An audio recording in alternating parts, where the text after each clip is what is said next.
Ahí se están uniendo los invitados.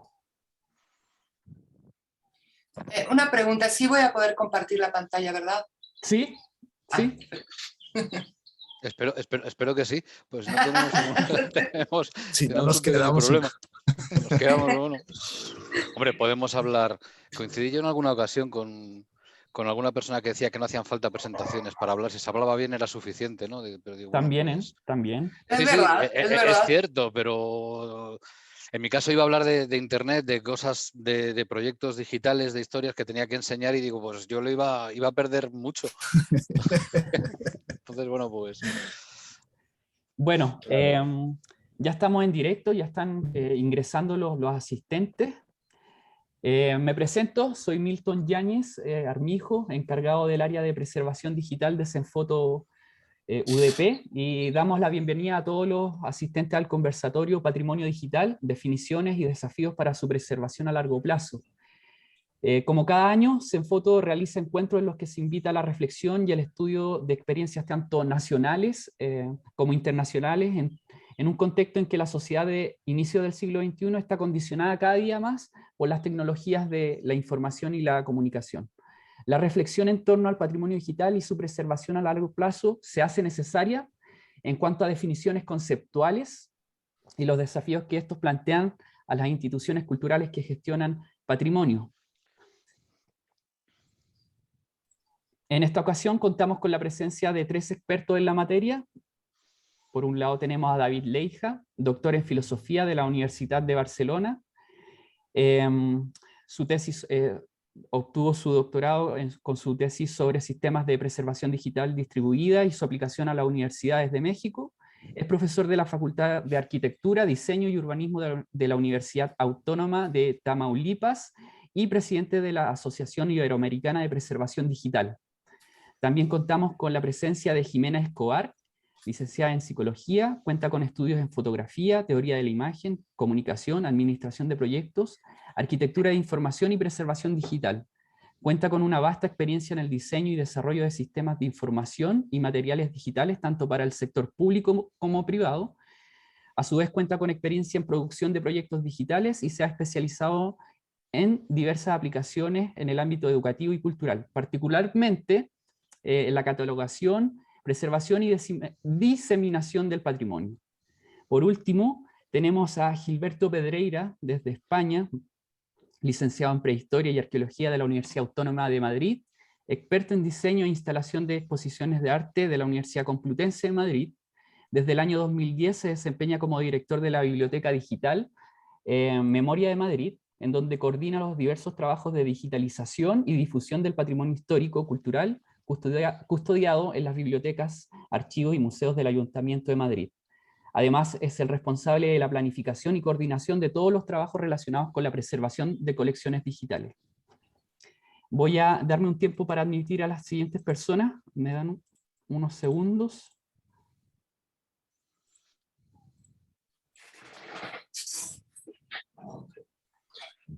Bueno, luego de esta presentación, cabe destacar que las presentaciones tendrán una duración máxima o aproximada de 15 minutos y luego de esto tendremos 5 minutos para resolver las dudas que los asistentes puedan tener. Le doy el paso a Jimena Escobar, que nos va a hacer la primera presentación. Jimena, ¿puedes compartir? O Sí. ¿tienes? Lo intento, sí.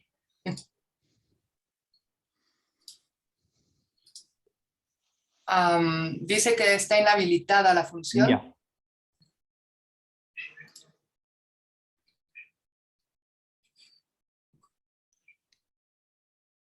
Voy a...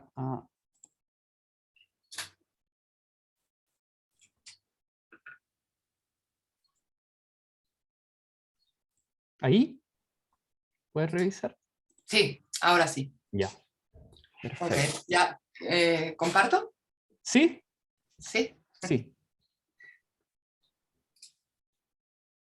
¿Se ve? ¿Se ve bien? Sí, se ve bien. Si se puede poner en pantalla completa, ¿es posible? Es que en el... Si no, lo dejamos así. Tranquilo. Adobe, no estoy segura. Creo que no. Ya, dejémoslo así, tranquilo. Ok, sí. Bueno, pues muchas gracias, Milton, y por la invitación, a David, por supuesto. Muchas gracias, muy buenos días. Me da mucho gusto estar en esta plática. Como lo mencionas, creo que es justo los espacios que permiten que podamos compartir experiencias y bueno, también dudas, problemáticas para abordar este asunto de la preservación digital del patrimonio, en este caso que pues es bastante complejo, ¿no? Como que ha surgido de manera casi natural y obvia, ¿no? Con toda esta evolución de las tecnologías informáticas del Internet, del mundo digital, pero sin duda requiere una atención particular que creo que es reciente, que se ha empezado a dimensionar, al menos en México. Creo que tiene poco que se ha comenzado a dimensionar pues la complejidad, ¿no? de este asunto. Y estos espacios pues son muy valiosos para ello.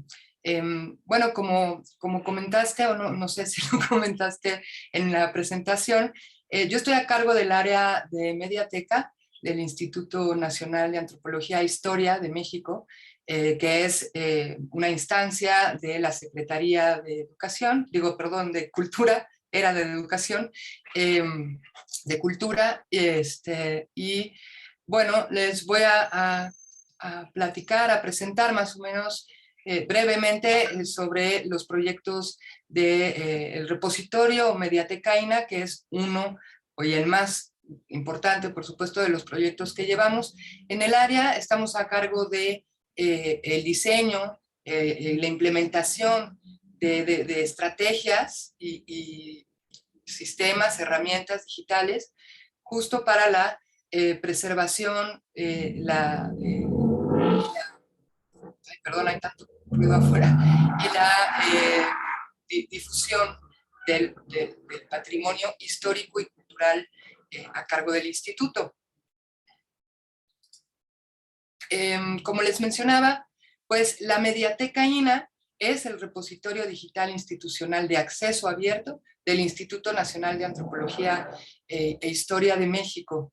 Les haré una muy breve reseña de cómo llegamos a él, ¿no? A esa construcción, con este contexto, ¿no? de todas estas iniciativas y políticas, tanto a nivel internacional como nacional, relacionadas, sí, bueno, desde con las directrices para salvaguardar el patrimonio documental de la UNESCO, ¿no? Esta iniciativa de la memoria del mundo, dándole la importancia a esta recuperación, ¿no? de la memoria documental, pasando pues por también estas iniciativas que ponen énfasis en que el patrimonio digital también es valioso, y en las declaraciones de acceso abierto a la información, al conocimiento, a el libre intercambio del conocimiento creado a partir de fondos públicos, ¿no? A nivel internacional.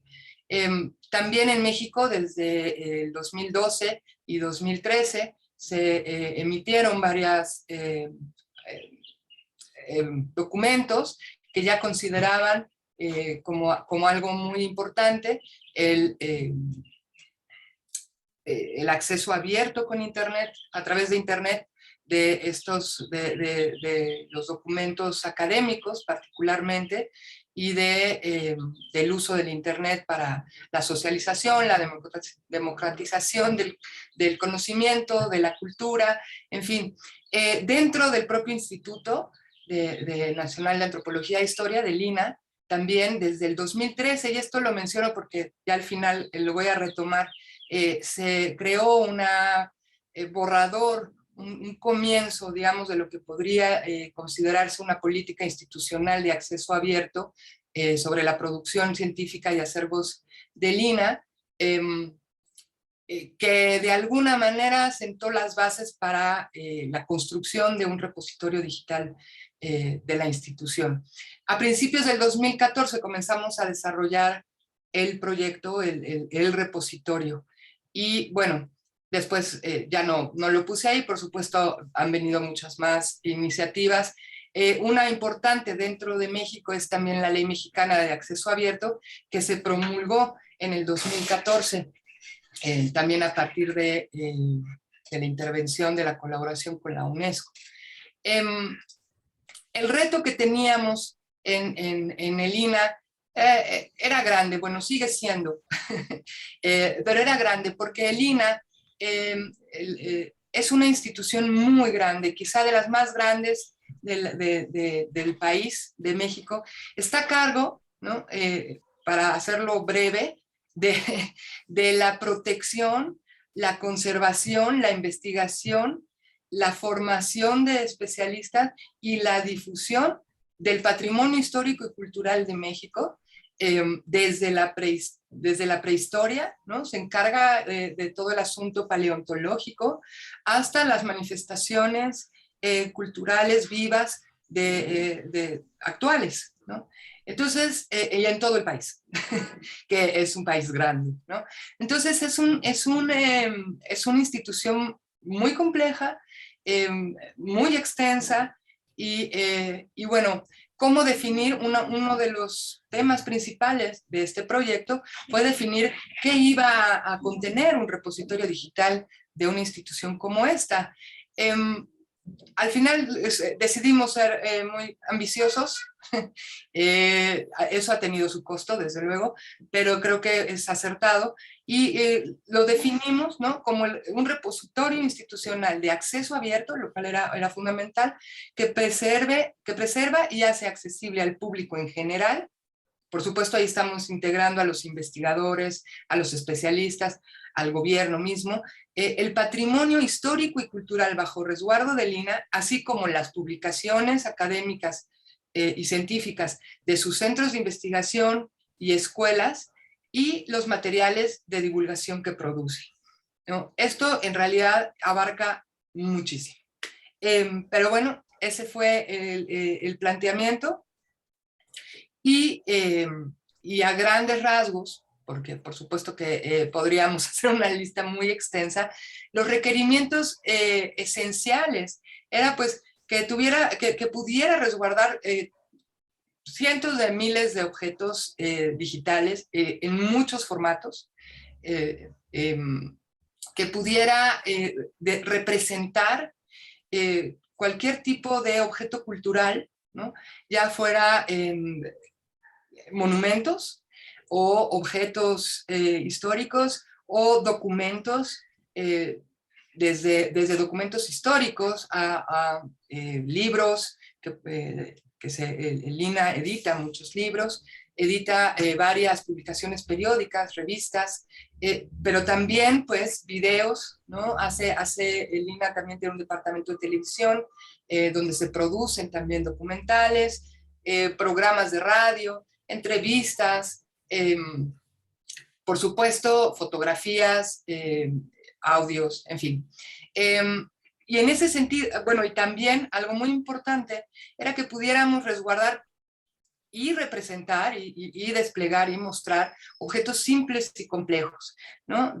Simples, pues, imágenes como fotografías o como gráfica, o como la representación digital de piezas históricas o piezas prehispánicas, pero también objetos complejos como discos que también el INAH edita, discos que contienen un librito, bueno, un libro bastante grueso y varios CDs, ¿no?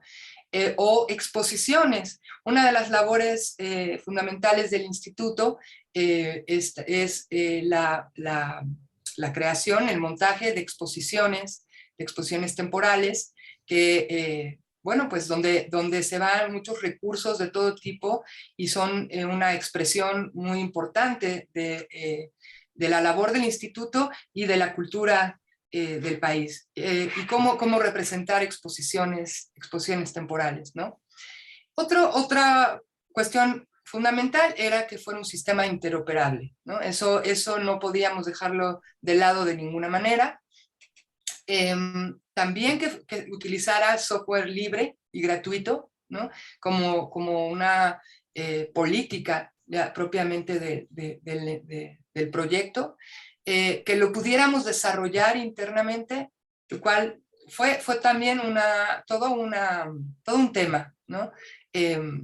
Porque en el instituto no existía un área especializada en desarrollo, y mucho menos en desarrollo de repositorios. Pero era importante que fuera un desarrollo interno y que tuviéramos el control de todo, pues, todo el desarrollo y luego toda la administración y la operación. Hay varias historias pues sí, que no tienen un final muy feliz, ¿no? De mandar producir sistemas que son tan importantes y por diversas razones deja de haber este vínculo con los productores. Y bueno, que pudiéramos personalizar la interfaz, que hubiera control de usuarios y que contemplara la preservación de este contenido. Encontramos la solución utilizando Islandora, ¿no? Que no sé qué tanto lo conocen. Yo tengo entendido que creo que en Chile se utiliza Islandora. Dentro de América Latina no somos muchos, pero me parece que en Chile sí. No estoy muy segura dónde, pero bueno, cumplía con muchos de estos requerimientos.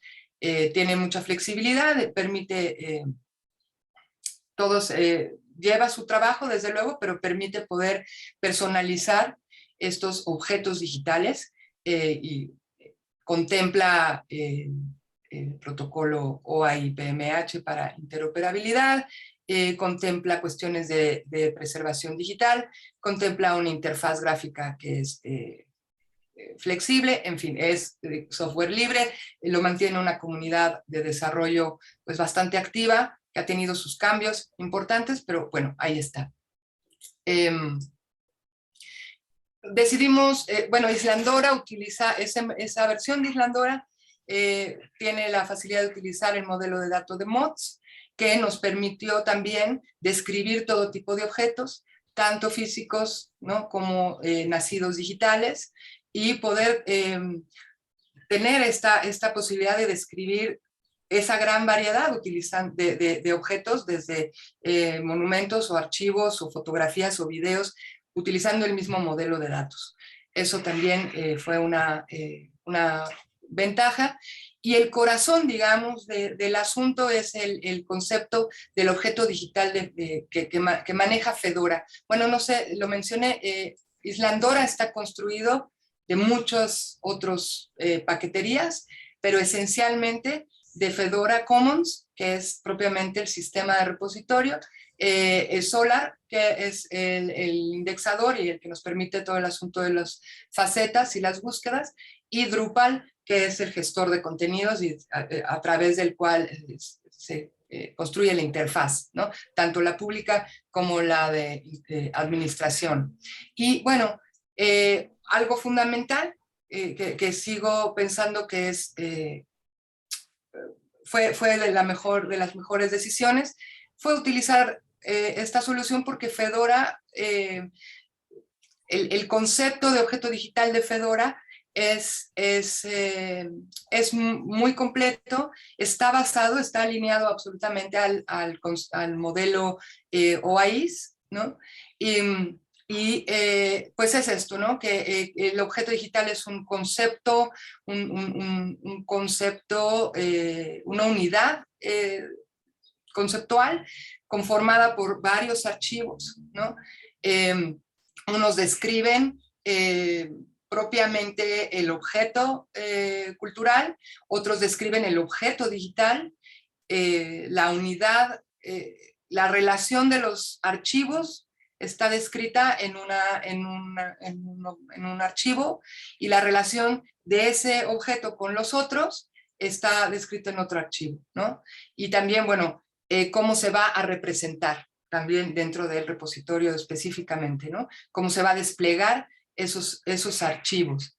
Este es un ejemplo del objeto disco que les mencionaba, que es un objeto complejo, cómo está conformado por todos estos archivos de diferentes formatos, y bueno, pues como el cuadernillo, que lo integramos como un PDF, una portada que se extrae también del PDF, un playlist que describe o sea, un archivo de texto que describe los tracks, que a su vez son otros objetos digitales, y los metadatos, ¿no? Y como el sistema a partir de ahí genera derivados, que son los archivos de distribución, y genera las relaciones dentro del objeto y las relaciones fuera del objeto. Y este es el resultado de un objeto disco, ¿no? Que es, puedes ver el cuadernillo mientras escuchas todos los audios, y puedes ver todos sus metadatos, por ejemplo, ¿no? Me estoy yendo muy rápido porque se me va a ir el tiempo. Este es el ejemplo de cómo se despliega una exposición, ¿no? Una exposición temporal que decidimos que pudiera estar integrada de todos los archivos que se generan para poder montar una exposición temporal.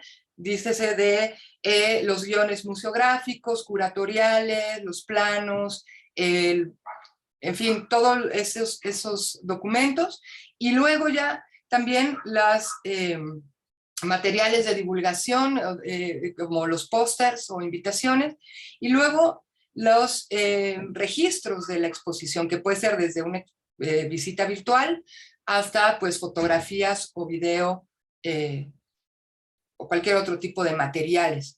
Y pues lo mismo, sus metadatos, y por cada pestaña poder ver todos estos archivos que lo componen, ¿no? Este es un ejemplo de cómo también se manejan las relaciones externas de cada objeto digital dentro del repositorio, si forma parte de colecciones o de fondos o de cualquier otra agrupación, ¿no? Que tenemos dentro del repositorio.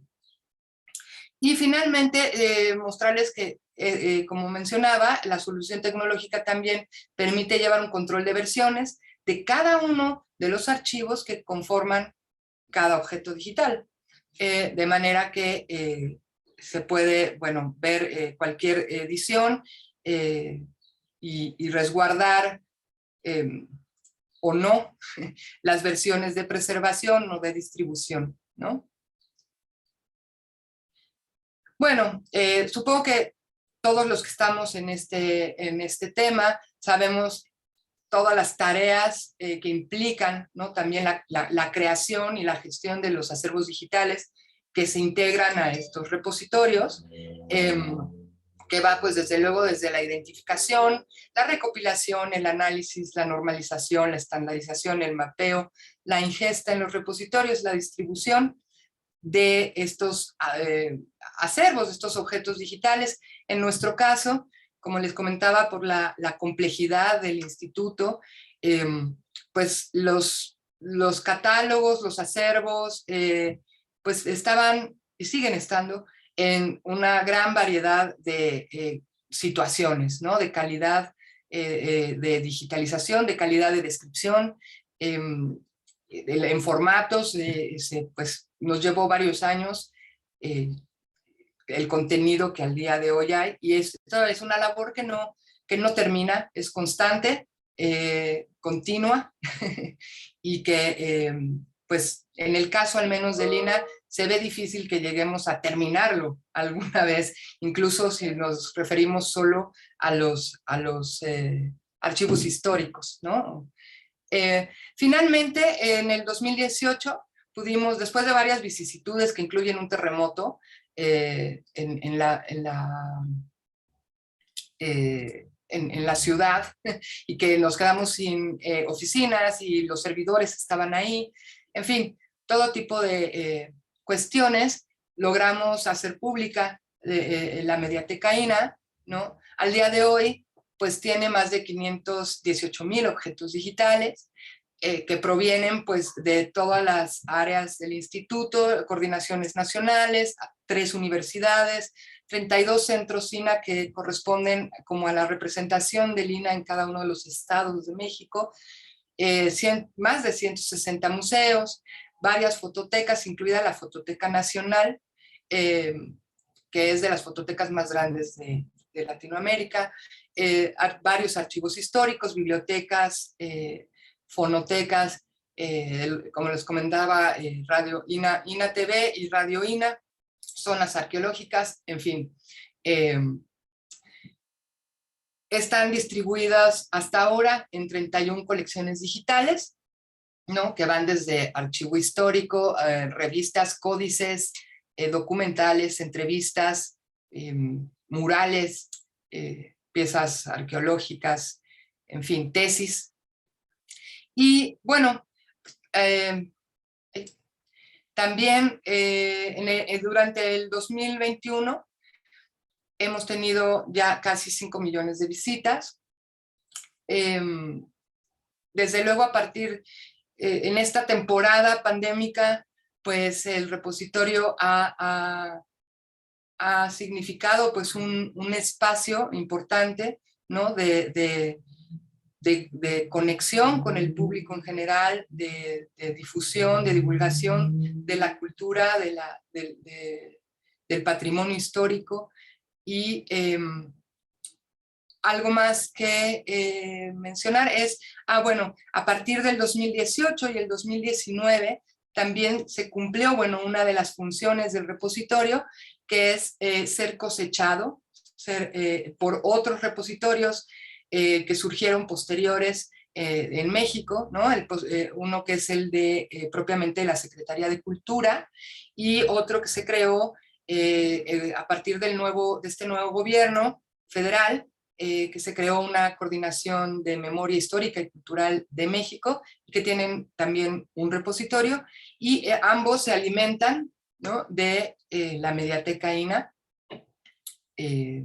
lo cual, bueno, también fue un logro, ¿no? dentro de la misión de este repositorio.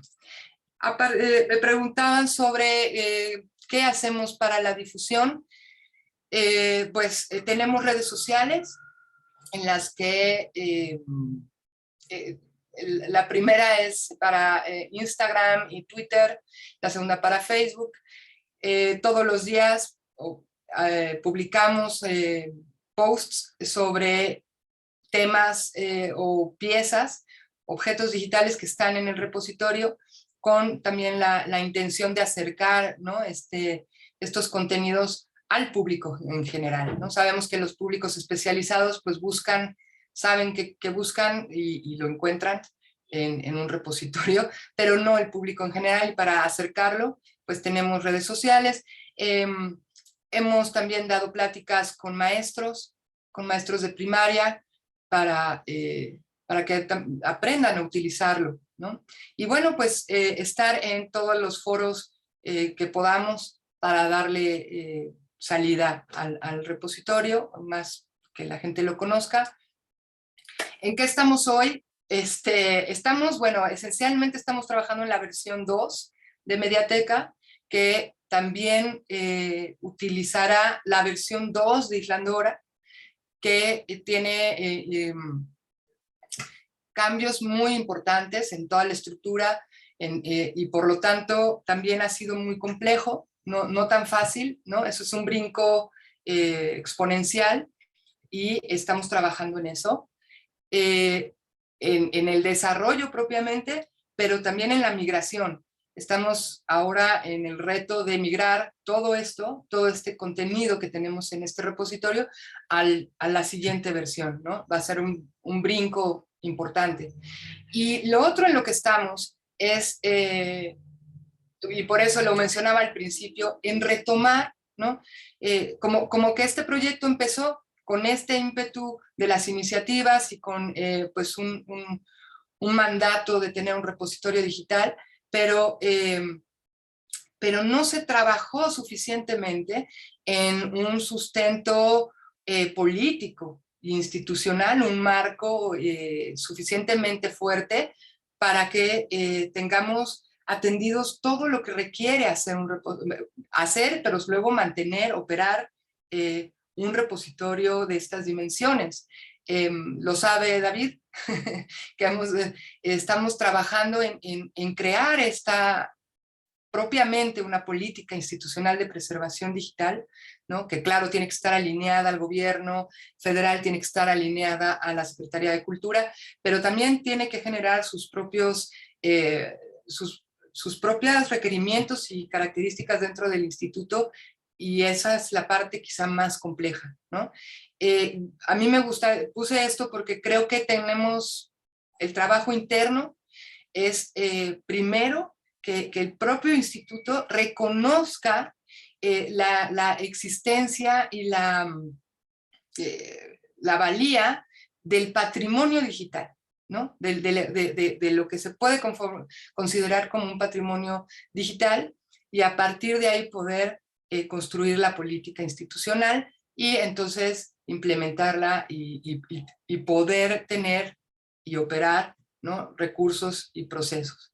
Y finalmente decirle que esta es la idea para el 2022. No hablé de esto al principio, pero también desde el 2014 implementamos otro repositorio específicamente para publicaciones periódicas que utiliza el Open Journal System, el OJS, y que interopera con la Mediateca.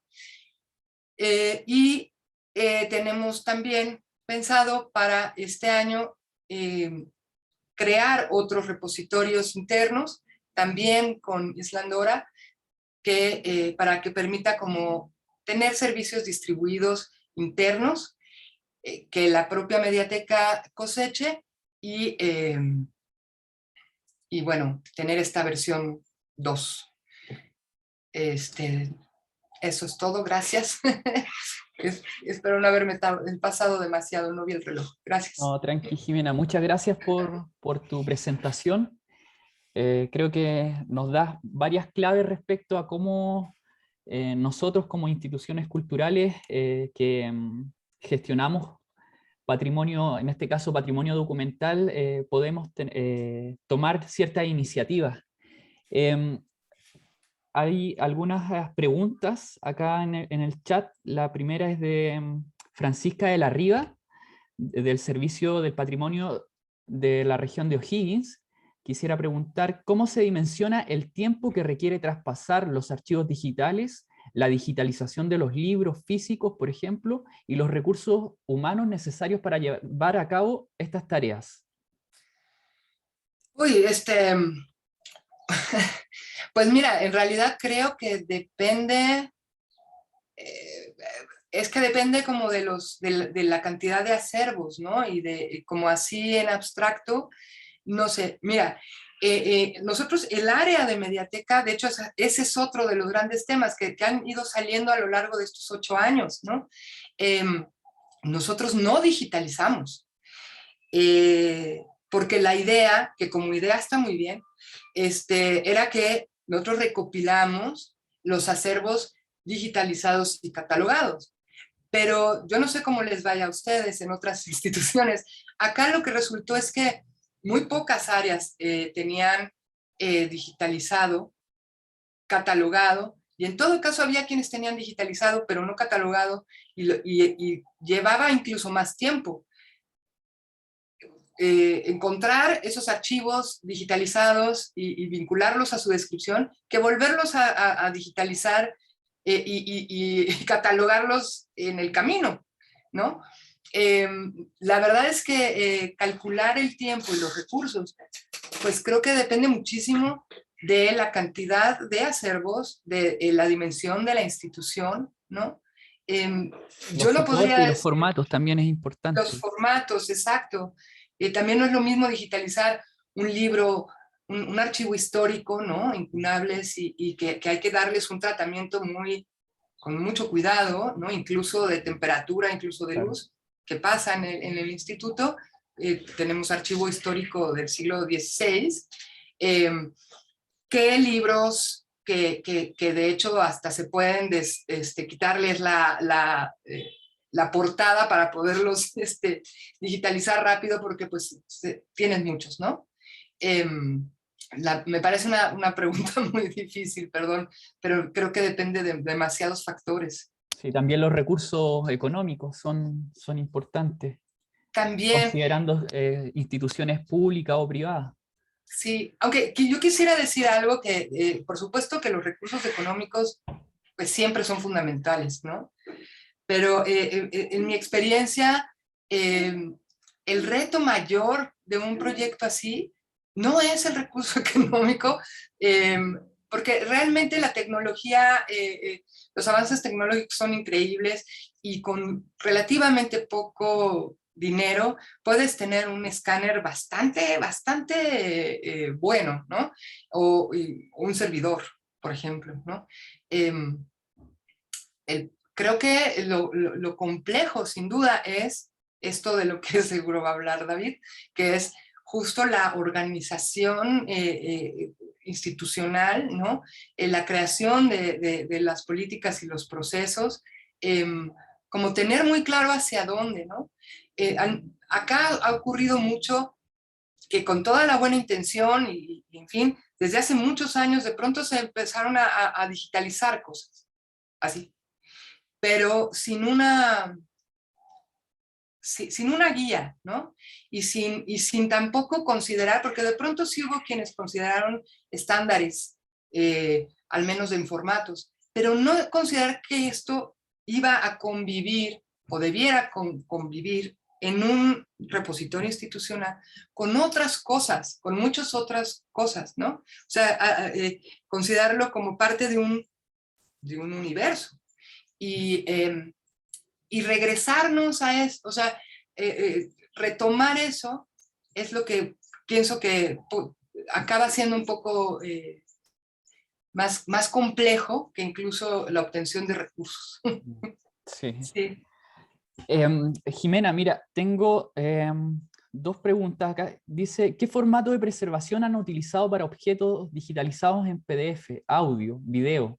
¿Tienen un formato de visualización para el usuario final y otro para preservación? Sí, sí, aunque no en todos los casos. Como les comentaba, el sistema, voy a ponerlo aquí, el Shandora permite, ¿no? Meter, ¿no? El input puede ser cualquier tipo de archivo. Y si tú determinas que ese es un archivo de preservación, se mantiene como tal y se generan archivos de distribución. Ahora, también nuestra política dentro de la Mediateca fue, vamos a meter los archivos en la mejor versión, la mejor calidad que encontremos, aunque definitivamente no sea de preservación ni mucho menos, pero por lo menos lo tenemos representado, ¿no? Entonces, hay casos donde sí, ciertas áreas nos dieron archivos de preservación, ¿no? De alta definición. Hay casos, por ejemplo, de los libros del coro que tenemos en archivo histórico, donde sí, cada hoja, cada foja del archivo es una imagen TIFF en alta resolución y el sistema genera una versión en JPG, que es la que muestra en un visor. Tenemos varios visores, tenemos un visor que construye, ¿no? El librito a partir de hojas sueltas, de archivos de imagen suelta, pero también el otro visor que a partir de un PDF lo muestra como librito, ¿no? Y bueno, todos esos archivos, el de preservación y el de distribución, se resguardan en esta carpeta que es el objeto digital, ¿no? En el caso de los PDFs pasa más o menos lo mismo, o sea, metemos un archivo de alta definición, pero la que nos den. A lo que voy es que no estamos, hasta ahora, no hemos puesto un requerimiento de que sí, que tiene que tener cierto tipo de PDF para poderlo meter, ¿no? Si es el de... lo que sí, por ejemplo, para los libros, como al menos los libros que se han editado en los últimos años, sí logramos tener los PDFs de impresión, porque no lo van a creer, pero hasta que empezamos a hacer esto, pues después de imprimir los libros, muchos borraban los archivos de impresión, porque pesan mucho.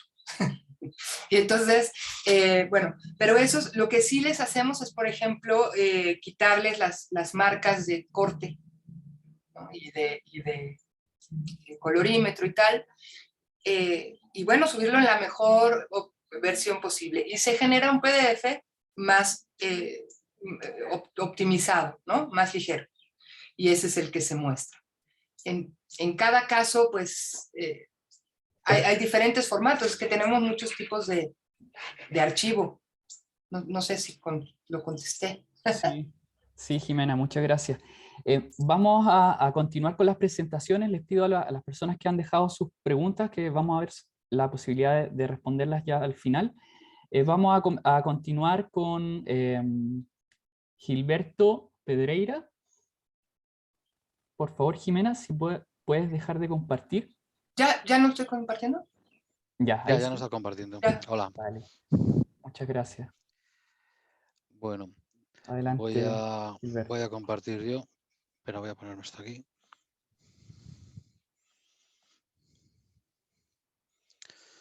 A ver.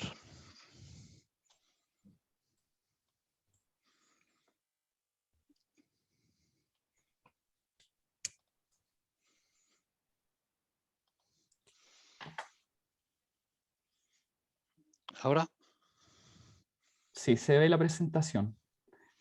Sí, se puede poner Ahí sí. Vale, esto se me ha quedado un poquito aquí. Vamos a quitarlo de aquí. Bueno, hola, ¿qué tal? Buenas tardes desde España, buenos días por allá. Y bueno, en primer lugar me gustaría, pues, como no puede ser de otra forma, pues agradeceros, ¿no? Especialmente a ti, Milton, y bueno, y a todos los que habéis pues participado en la organización de este evento, pues haber contado con la Biblioteca Digital como una institución, pues para contaros un poco cuál es nuestra experiencia en materia de preservación digital, ¿no? Nosotros ya llevamos un tiempo trabajando en esto, desde que se creó la biblioteca en el año 2008, pues la verdad es que siempre, pasados los primeros años, siempre fue una preocupación, ¿no? El preservar esta colección que estábamos construyendo, ¿no? Bueno, yo voy a comenzar mi presentación un poco explicando pues, el contexto en el que se crea toda esta colección, ¿no? Como digo, la Biblioteca Digital se crea en el año 2008 y se crea para digitalizar y difundir todo el patrimonio cultural que conserva la ciudad de Madrid en sus archivos, bibliotecas y museos. Pero la Ciudad de Madrid no a nivel nacional, sino la Ciudad de Madrid a nivel Ayuntamiento de Madrid. ¿Vale?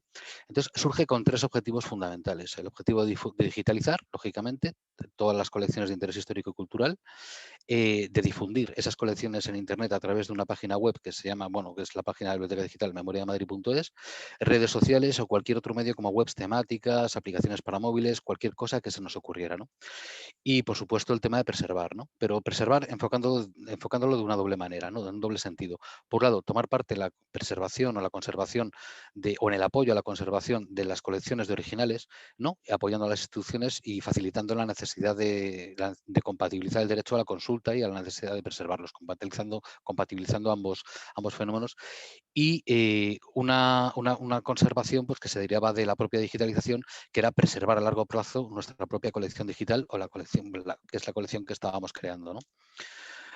Se trataba de un proyecto transversal, un proyecto que, como digo, trataba de implicar a todos los archivos, bibliotecas y museos de la ciudad de Madrid, ¿no? En este caso se integraba la Hemeroteca Municipal, Biblioteca Histórica, la Biblioteca Musical, el Archivo de Villa, Museo de Historia, Museo de Orígenes, Museos de Arte Contemporáneo, el Archivo de la Empresa Municipal de la Vivienda y Suelo y, en general, cualquier servicio que pudiera custodiar documentación de interés histórico y que pudiera estar no abandonada, pero sí parte de un archivo segmentado, con el objeto de crear un gran repositorio donde consultar de forma integral la documentación sobre cualquier tema procedente de todas estas instituciones, ¿no? Yo, la verdad, cuando escuchaba a Jimena me sentía un poco identificado, ¿no? La verdad es que me he sentido identificado con varias cuestiones de las que ha hablado ella, ¿no? Porque lo que pasa es que me aliviaba el que yo solo soy la ciudad de Madrid, entonces somos más pequeñitos. Entonces es más manejable, ¿no? Y esto, pues la verdad es que ayuda bastante, ¿no? Como digo, el objeto era sobre todo trabajar con documentación municipal, documentación de la Ciudad de Madrid, del Ayuntamiento. Pero además existían otros organismos, otras organizaciones que sí custodiaban un montón de información sobre la Ciudad de Madrid.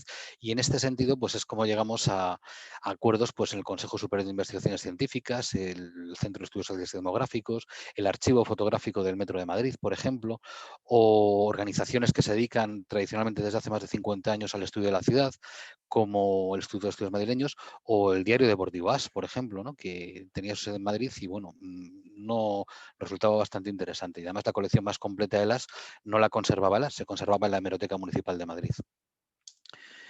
Bien, para ello la biblioteca cuenta con una unidad propia de digitalización, ¿no? Una unidad que cuenta con 3 escáneres cenitales de diferentes formatos, cuenta con un escáner para digitalizar microfilm.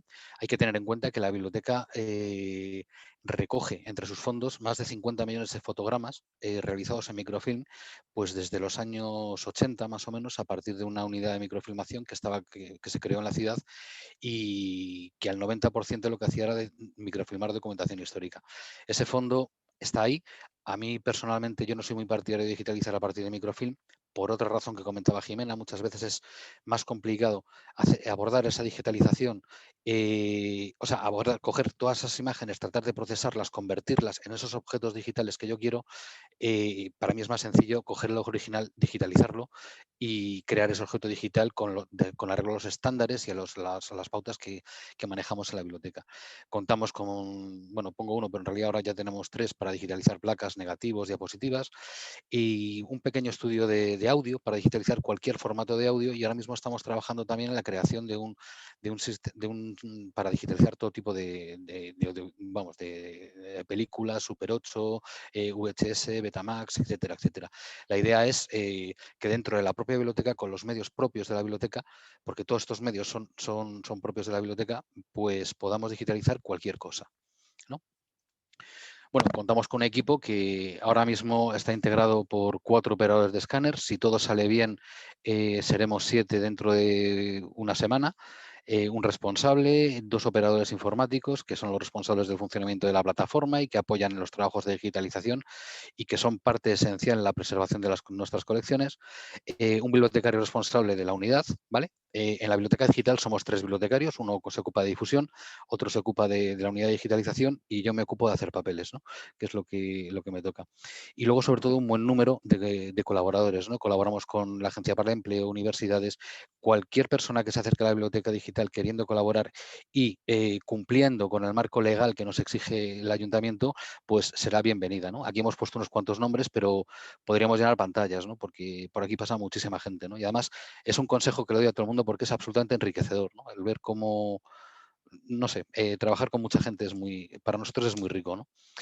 Bueno, digitalizando estas colecciones, pues bueno, nuestra colección ahora mismo está compuesta por 7 millones de imágenes digitales, 320.000 documentos pertenecientes a archivos, bibliotecas y museos y alguna institución más. Y digamos, y luego pues todo tipo de objetos, ¿no? Especialmente imagen, sobre todo hemos trabajado con fondos documentales, también hemos trabajado con audio y ahora nos enfrentamos a la difícil tarea de preservar aplicaciones en 3D, pequeñas webs sencillas que se han ido construyendo dentro del ayuntamiento, ¿no? El clásico CD que se hacía hace, yo que sé, a lo mejor 15, 20 años, donde directorio de no sé qué historia, y te daban un CD y en realidad lo que había detrás era una página en formato HTML normal, ¿no? Pues bueno, eso es una pena que se pierda y estamos intentando recuperar toda esa información del ayuntamiento. Diferentes formatos de audio y diferentes formatos de vídeo, ¿no? Esencialmente, la colección recoge diferentes formatos, ¿no? TIFF, JPG, PDF. Me adelanto un poco a la pregunta del formato de preservación. Nuestro formato de preservación en imagen es TIFF, por defecto. En audio tenemos MP3, WAV, MIDI, RIP, etcétera. Y en este caso el formato de preservación es el WAV. WAV, perdón, está mal escrito. Lo estoy viendo y me estoy quedando horrorizado. En vídeo MP4, AVI y FLV, utilizamos como formato de preservación el MP4, si, bueno, lo puedo aclarar. Y en el caso de las aplicaciones, pues los formatos son HTML, XML, FLV, etcétera, pero bueno, no las podemos conservar. Un HTML no podemos conservarlo o preservarlo. Lo metemos, lo encapsulamos dentro de una carpeta zip y bueno, y es un poco lo que almacenamos, ¿no? Pero bueno, luego lo explico un poquito mejor. Bien, decía al principio de mi exposición que, claro, la preservación siempre fue un problema, ¿no? Es decir, vamos a ver, no un problema, pero siempre estuvo ahí. Desde el principio, no desde el principio, pero casi desde el principio, sí tuvimos esa necesidad de preservar lo que estábamos digitalizando, porque claro, vuelvo a coincidir con Jimena otra vez y tal, pero siempre pasamos por un periodo de inconsciencia, ¿no? Ese periodo en el que digitalizamos y no sabemos por qué, ¿no? Entonces pensamos que si tenemos un montón de información dentro de discos duros, estamos seguros, estamos salvando pues prácticamente el patrimonio de la ciudad de Madrid, ¿no? Y claro, llega el momento en que nos vemos con esa duda, ¿no? De decir, jolín, ¿y qué hago yo con estas 700.000 imágenes, ¿no? Que son pocas? Y ni las tengo estructuradas, las tengo guardadas de cualquier manera, etcétera, etcétera. Y claro, y mis discos van y vienen porque un señor viene a recoger una copia máster y toca un disco y a veces en ocasiones lo tienes duplicado, etcétera, etcétera, ¿no? Entonces, bueno, eso nos llevó a una reflexión, ¿no? Y a tomar una serie de medidas pensando siempre a largo plazo. Es decir, nosotros todas las decisiones que hemos tomado las hemos intentado tomar pensando a larguísimo plazo, aunque nuestra actuación fuera a medio o corto plazo, pero intentando que aquellas decisiones que tomamos siempre nos sirvieran en un futuro, ¿no?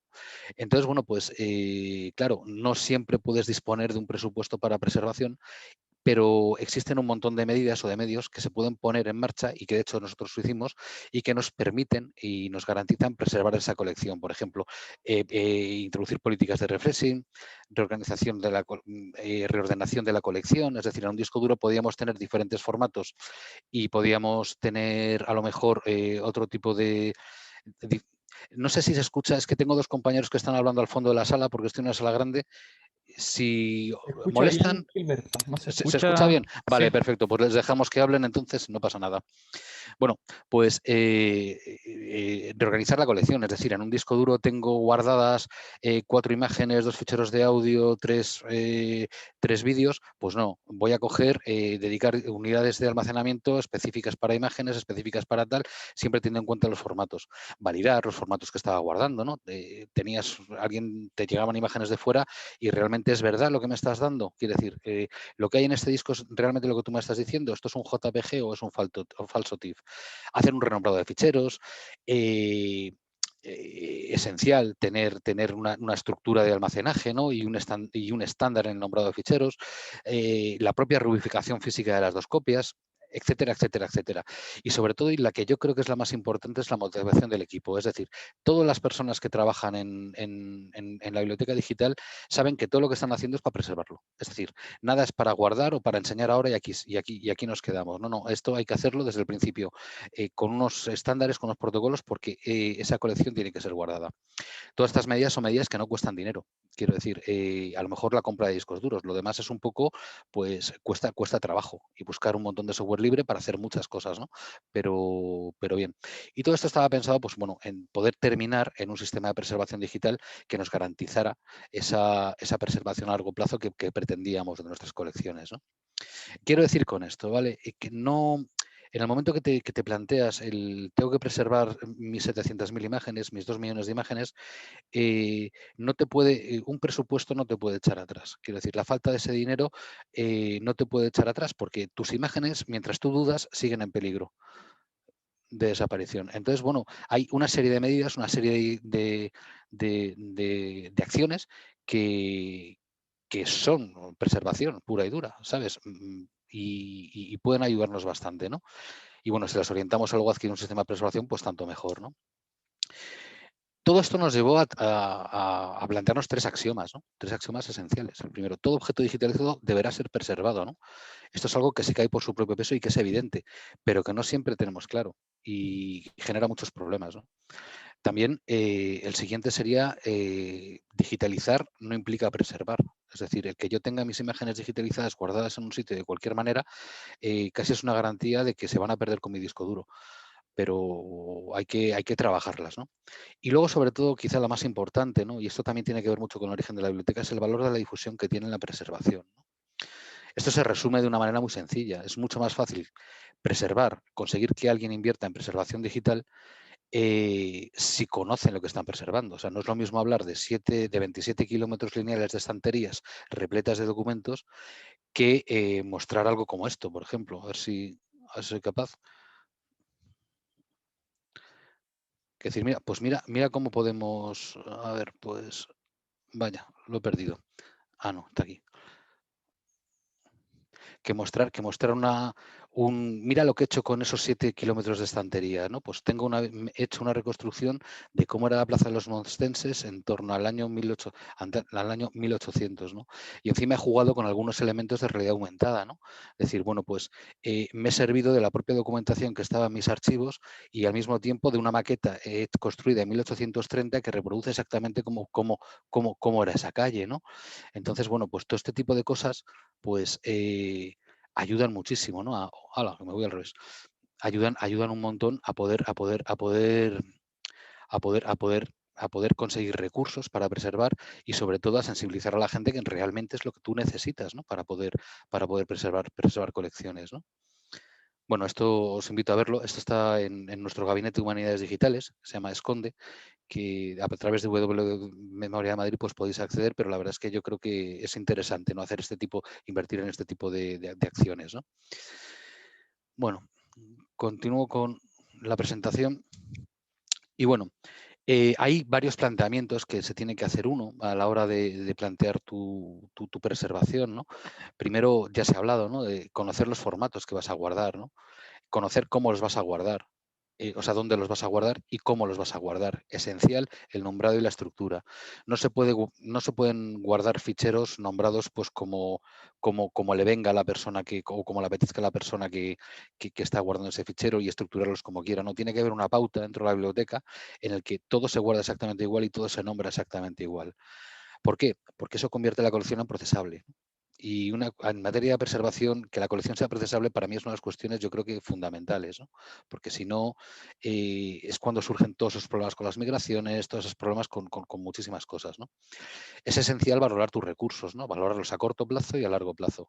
Es decir, a corto plazo, ¿qué es lo que puedo hacer? Vuelvo un poco a la diapositiva anterior, a lo que decía antes, ¿no? De esas acciones que puedo hacer a corto plazo, pero que me van a garantizar que a largo plazo, cuando pueda comprar o cuando pueda adquirir un sistema más complejo o diseñarlo y tal, pues bueno, voy a tener un montón de camino andado, ¿vale? A la hora de preservar.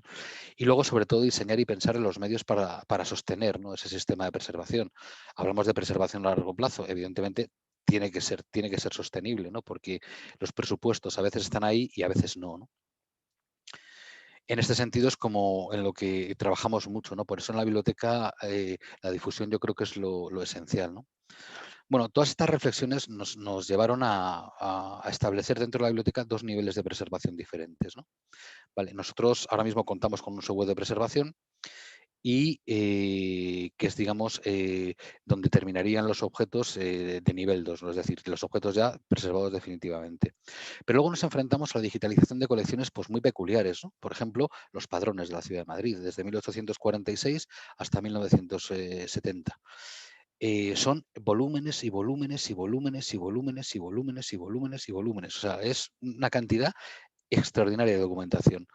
Entonces, bueno, pues a lo mejor en este punto de la cuestión no nos interesa por tema de recursos, por tema de espacio, que todavía es caro, acabará siendo cada vez más barato, pero no nos interesa saturar nuestro sistema de preservación con esta documentación, ¿no? Entonces tenemos un nivel de preservación 1, que consiste simplemente en preparar los objetos digitales, generar los paquetes de ingesta, almacenarlos y a partir de ahí distribuirlos en varios lugares físicos y establecer esa política de refreshing y control sobre los discos esperando a que tengamos sitio para poder cargar ahí. No sé, esto a lo mejor no ha quedado muy claro, luego si no ha quedado muy claro, pues lo explico otra vez, ¿no? Porque parece que queremos conservar unas cosas y otras no. La plataforma que tenemos para hacer todo esto, pues está basada en en dos elementos esenciales, ¿no? Vargas, que es nuestro sistema de gestión documental, que es un desarrollo ex novo, el desarrollo ex profeso para la biblioteca, lo desarrollamos nosotros y lo adaptamos exactamente a las necesidades que nos imponían los fondos procedentes de archivos, los fondos procedentes de bibliotecas, los fondos procedentes de cualquier sitio, ¿no? No lo traigo en diapositivas, pero el modelo de datos que utilizamos, el descriptivo, es un Dublin Core cualificado y cualificado un poquito a nuestro estilo y bueno, lo codificamos en MEDS, etcétera, etcétera, pues para la preservación. Y luego nuestro sistema de preservación, que sería ese nivel de preservación al que me refería, que está, en este caso, nosotros elegimos una solución de mercado, una solución que se llama LibSafe, que bueno, para nosotros creo que es un software fantástico. Y dudamos, ¿no? Tuvimos nuestras dudas entre tirar por... Además es que está claro que no somos ni de uno, no somos ni del Atleti ni somos del Real Madrid, ¿no? O sea, tenemos software completamente libre en el desarrollo de toda nuestra aplicación lo que nos permite trabajar y vivir, pero al final pues elegimos al Madrid, que es el privado. Yo es que soy del Atleti, no puedo evitarlo. Entonces, bueno, pues bueno, elegimos este sistema, nos pareció de lo más solvente, lo hemos visto crecer, porque lo vimos crecer bueno, y estamos funcionando con él perfectamente, ¿no? Teníamos un problema, no existía una comunicación entre nuestro sistema de gestión documental y nuestro sistema de preservación. Entonces lo que hicimos simplemente es generar una pequeña app que nos servía para preprocesar toda la información que teníamos en Vargas, engancharlo a los objetos, a las copias máster de preservación, extraer la metainformación de nuestro sistema de gestión documental para dárselo ya en formato zip, en formato paquete de ingesta al sistema de preservación. Todo esto está muy bien y todo esto técnicamente es muy bonito, pero sí que es verdad que antes de nada el momento esencial, ¿no? A la hora de plantearte esta preservación de estas colecciones patrimoniales digitales es el plan de establecer tu plan de preservación, ¿no? Es decir, es el punto en el que vas a tener que tomar una serie de decisiones que van a tener que ser válidas el mayor tiempo posible, ¿no? O sea, no quiere decir que la des por válidas para siempre, evidentemente. O sea, las cosas cambiarán, pero cuanto más duran esas decisiones son mejores, ¿no? En una definición así un poco, pues quizás sencilla, ¿no? Es el conjunto de acciones y procedimientos destinados a la preservación a largo plazo de parte o una parte de la colección digital. Estarán, bueno, suficiente. A grosso modo, un plan de este tipo de reflexiones tienen que atender al tipo de metadatos que vamos a utilizar, a la forma y al número de copias que vamos a preservar y la localización que van a tener estas copias, a definir los expurgadores, los ficheros que no voy a querer, definir los controles a los que van a ser sometidos los objetos en los procesos de ingesta, es decir, a la caracterización y validadores de los formatos, a la definición de acciones de procesado, es decir, pues a nosotros nos pasa una cosa muy curiosa. Muchos paquetes de imágenes en su momento los subimos encapsulados en un zip. Entonces, bueno, lo que aquí, cuando cargamos, cuando ingestamos o aplicamos la aplicación de proceso, extraemos esos zip, de ese zip las imágenes derivadas, en este caso los JPG, y los colocamos en una carpeta al mismo nivel que los TIFF, ¿no? Al mismo nivel de la misma forma, ¿no? Sin estar encriptados. Bueno, la firma que vamos a utilizar o los niveles de auditoría que vamos a emplear. Es decir, cada cuánto voy a revisar mi colección y con qué periodicidad voy a garantizar que lo que esté guardado es lo que sigo guardando. Esto se traduce en un plan de preservación pues, que afecta a diferentes tipos de objetos, diferentes planes, ¿no? O subplanes dentro del plan general, ¿no? Se traduce pues, en un flujo de trabajo, ¿no? Es decir, yo, si me fijo aquí, veré, dice, bueno, este disco duro que está lleno de imágenes o de objetos que quiero preservar, ¿qué es lo que tengo y con qué estructura lo tengo? Entonces, bueno, pues yo siempre lo pido así, lo genero en la propia biblioteca así, y en el caso de que trabajemos con una empresa externa, obligo a que me lo entreguen de esta manera. Mi convertidor, ¿vale?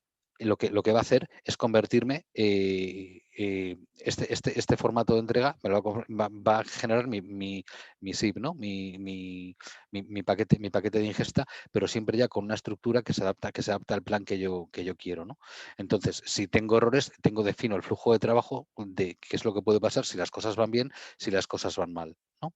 Esto lo hacemos para cada uno de los tipos de materiales, ¿no? En este caso, vuelvo a coincidir con Jimena cuando hablabas de los discos, de los CDs que tienen un libro muy grande. Para nosotros sería un audio ampliado. Entonces, bueno, mira, casualmente estaba esta diapositiva. Yo creo que es poco tiempo, ¿no? Podríamos estar hablando horas, pero simplemente yo creo que me gustaría dar una serie de recomendaciones, ¿no? A la hora de plantear esta... Y digo recomendaciones, quiero decir, o sea, seguramente no está en lo cierto, pero a nosotros esto sí nos ha servido, ¿no? Cuando hemos definido nuestros planes y nos hemos planteado preservar nuestras colecciones, hay que tener en cuenta varias cosas, ¿no? Esta idea tiene que estar presente en todos los procesos de la biblioteca, en todos, absolutamente en todos. Yo no cojo una imagen para difundirla, no, yo cojo una imagen, la voy a preservar y luego la voy a difundir. Debe implicar a todo el personal, ¿no? Es muy importante motivar al equipo y debe ser coherente con las colecciones que tenemos, es decir, no podemos pretender tener una descripción exhaustiva de una información descriptiva en nuestros documentos si no la tenemos, ni tenemos etiquetas donde colocarla. Entonces, bueno, pues tenemos que ser un poco coherentes, ¿no? Para eso están los contextos originales, ¿no? A los que podemos atender a los catálogos de los servicios. Debe atender a los formatos de ficheros y no a las colecciones. O sea, puede ser muy bibliotecario al decir, bueno, voy a hacer un plan de preservación para mapas, otro plan de preservación para discos y otro plan de preservación para manuscritos y otro plan de preservación para tal. Si a fin de cuentas lo que tienes son carpetas con ficheros y con los mismos formatos, pues quédate con un solo plan de preservación para formato imagen o formato como quieras llamarlo, pero no hagas digamos, tantos planes como colecciones tengas, porque al final vas a tener un problema, ¿no? Porque vas a tener muchas cosas que gestionar, ¿no? Si tienes que cambiar muchas cosas. Y luego, pues bueno, tener muy claro que tengas lo que tengas, sea software libre, sea software de empresa, lo que estás guardando tiene que poder ser ejecutado independientemente del programa que estés utilizando. Es decir, esta comunidad que apoyaba Islandora, pues puede desaparecer o puede ir hacia seguir un rumbo que a ti no te termina de gustar, ¿no? Entonces, bueno, no puedes estar hipotecado ahí dentro.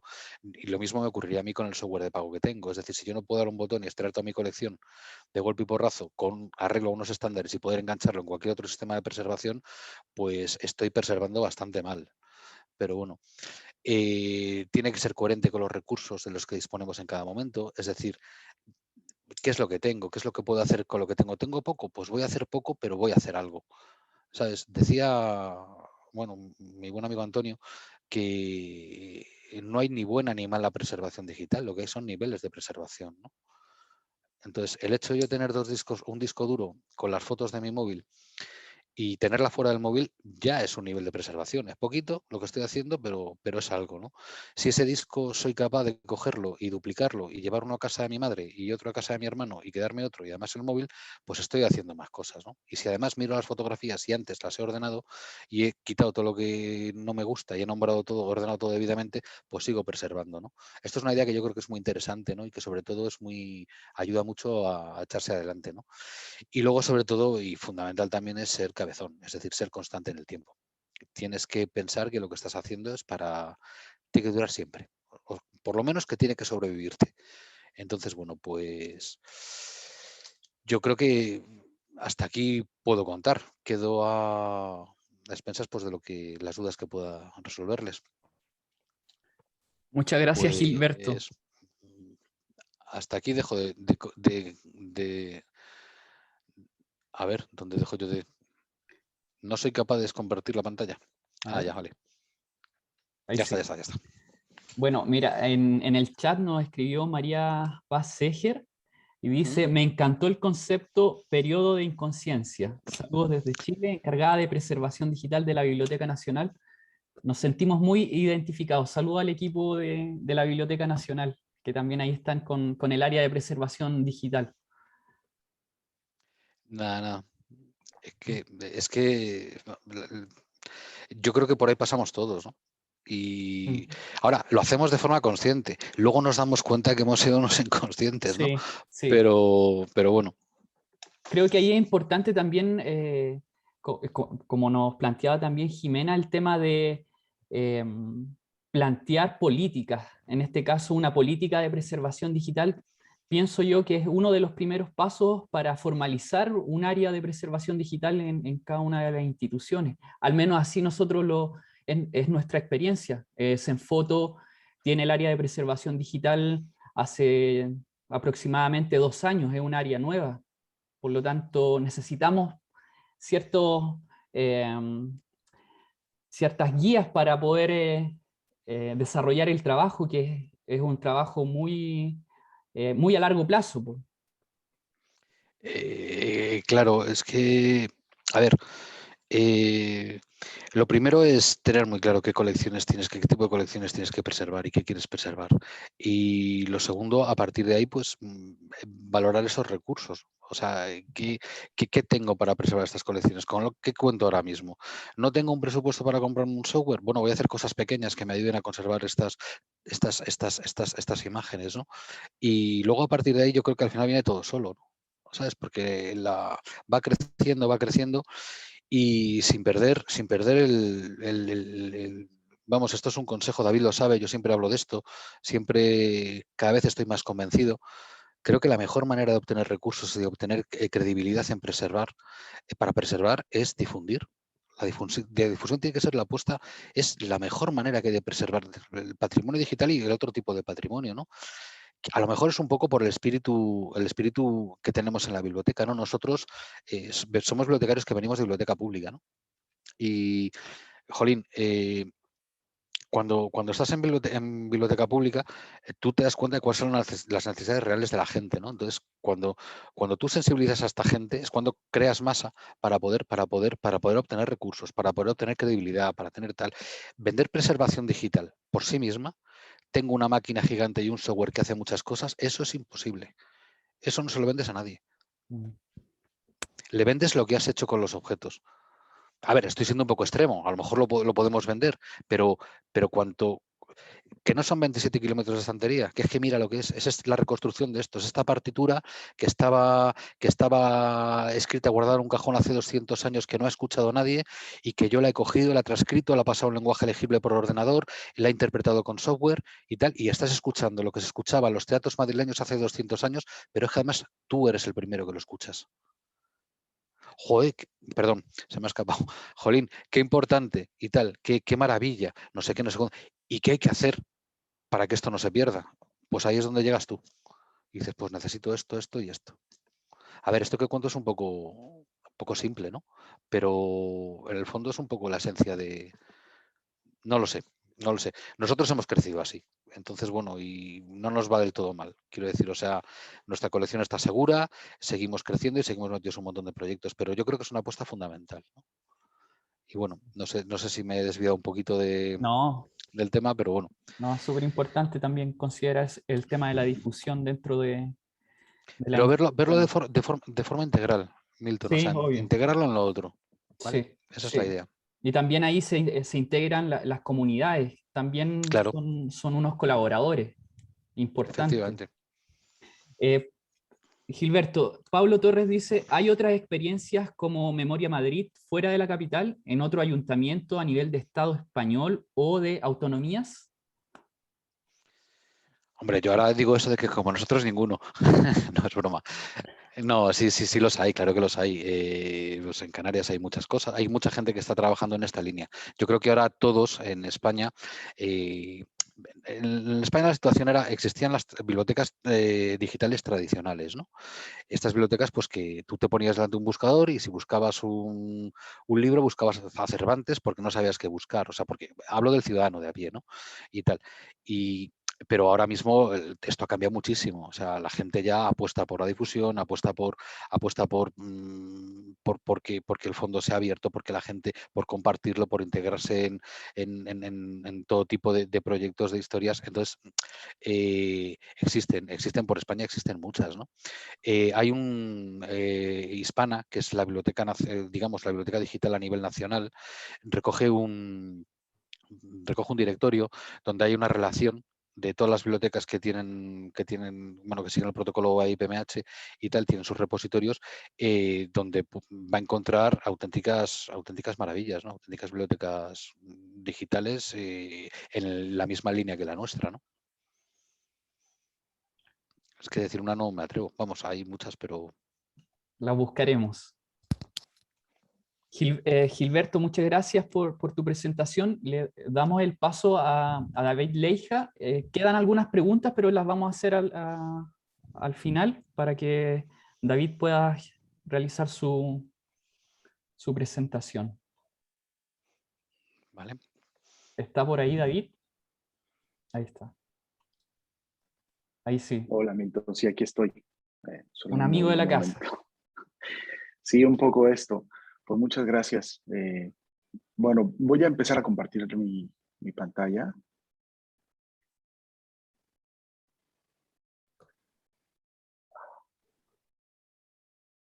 Bueno, principio y primero, como siempre lo hacemos, agradecer esta invitación, Milton, y también, bueno, quiero decirlo de manera pública, quiero agradecer la implicación que ha tenido en general Zenfoto con el tema de la divulgación, del tema de la preservación digital como tal. Hemos colaborado en distintos eventos, ya hablando sobre el tema, reflexionando sobre el tema.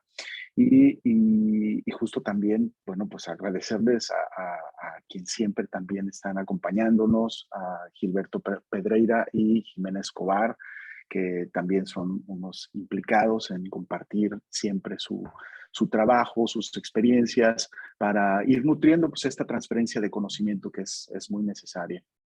Así que muchísimas gracias pues a los tres y bueno, y a todos los que están ahora mismo en este conversatorio. Bien, a mí, bueno, quería hacer aquí un pequeño paréntesis. Cuando iniciamos a hablar sobre este conversatorio, que Milton me hizo llegar la invitación, pues me ha puesto sobre la mesa el tema del patrimonio digital como un concepto que tal vez sí que ya es muy estudiado, es muy conocido, pero que sigue todavía esta interpretación poco valorada o tal vez poco entendida o extendida como tal, ¿no? De hecho, me mencionó en este Charlie, perdón que me atreva a decirlo literalmente, Milton me comentó que alguna vez en alguna intercambio de palabras con algún profesor, pues le decía que no existía el patrimonio digital, ¿no? Entonces, pues yo también me he quedado impactado cuando me lo ha compartido Milton, ¿no? Y incluso, bueno, pasando delante de muchos conceptos. Entonces, bueno, lo que yo quiero hacer hoy es principalmente una reflexión de lo que es esta práctica de la preservación del patrimonio digital y que justo estos dos ejemplos que acabamos de ver que a mí me encantan, el de la mediateca de la INA y Memoria de Madrid, que bueno, me gusta mucho siempre invitarlos a que compartan su experiencia porque son muy ilustrativos con toda la experiencia y lo que realmente significa esto, ¿no? Una gestión del patrimonio digital y esta gestión extendida hacia su preservación.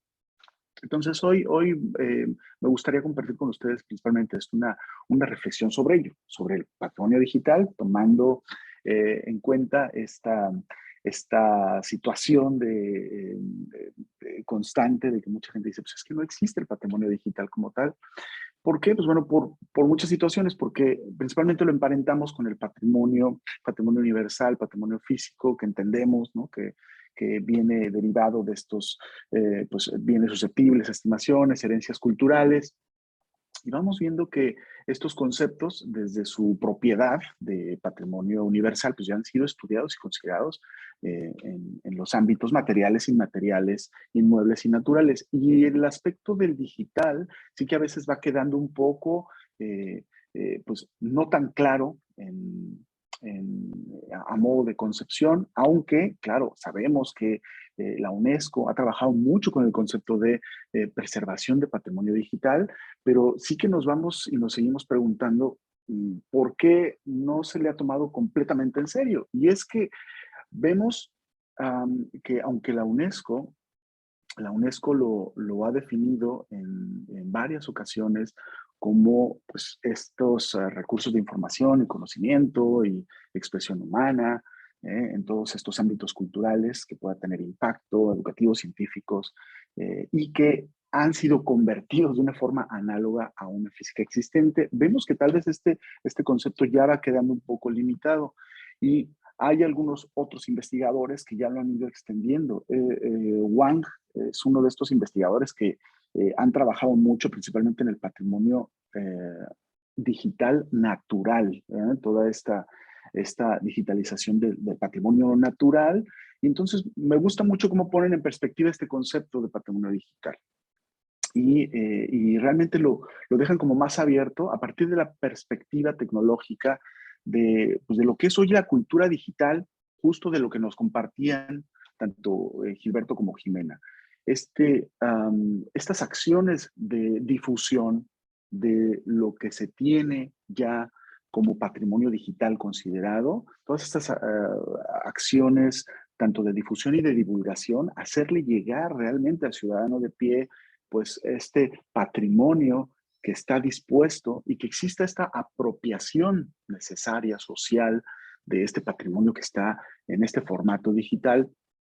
Estas actividades tanto de difusión como de apropiación, van trabajando una nueva resignificación de lo que es nuestro patrimonio, más allá del patrimonio que ya conocemos, del patrimonio universal, que sabemos que está bien entendido, pero que ahora, al considerar esta nueva forma dentro de esta perspectiva tecnológica, pues vemos que puede ser todavía incluso más extendida. Incluso vemos que puede ser mejorado el patrimonio como tal en este formato, pero así como puede ser mejorado, también entra en una nueva perspectiva de complejidad, ¿no? Y vemos entonces, tal vez a modo de metáfora, que el patrimonio digital, dentro de esta significación que queremos expresar o que necesitamos expresar para que todo el mundo pueda tener esta conciencia de su importancia y evitar esta visión efímera que se tiene de todo documento digital o de todo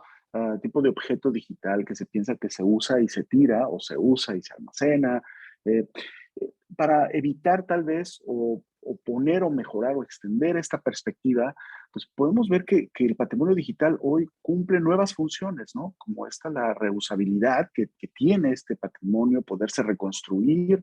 Bien retomo el ejemplo que mencionaba hace un momento Gilberto, de cómo dentro de todo este material que ya está documentado en formato digital, se han vuelto a reusar para interpretar una nueva expresión creativa, ¿no?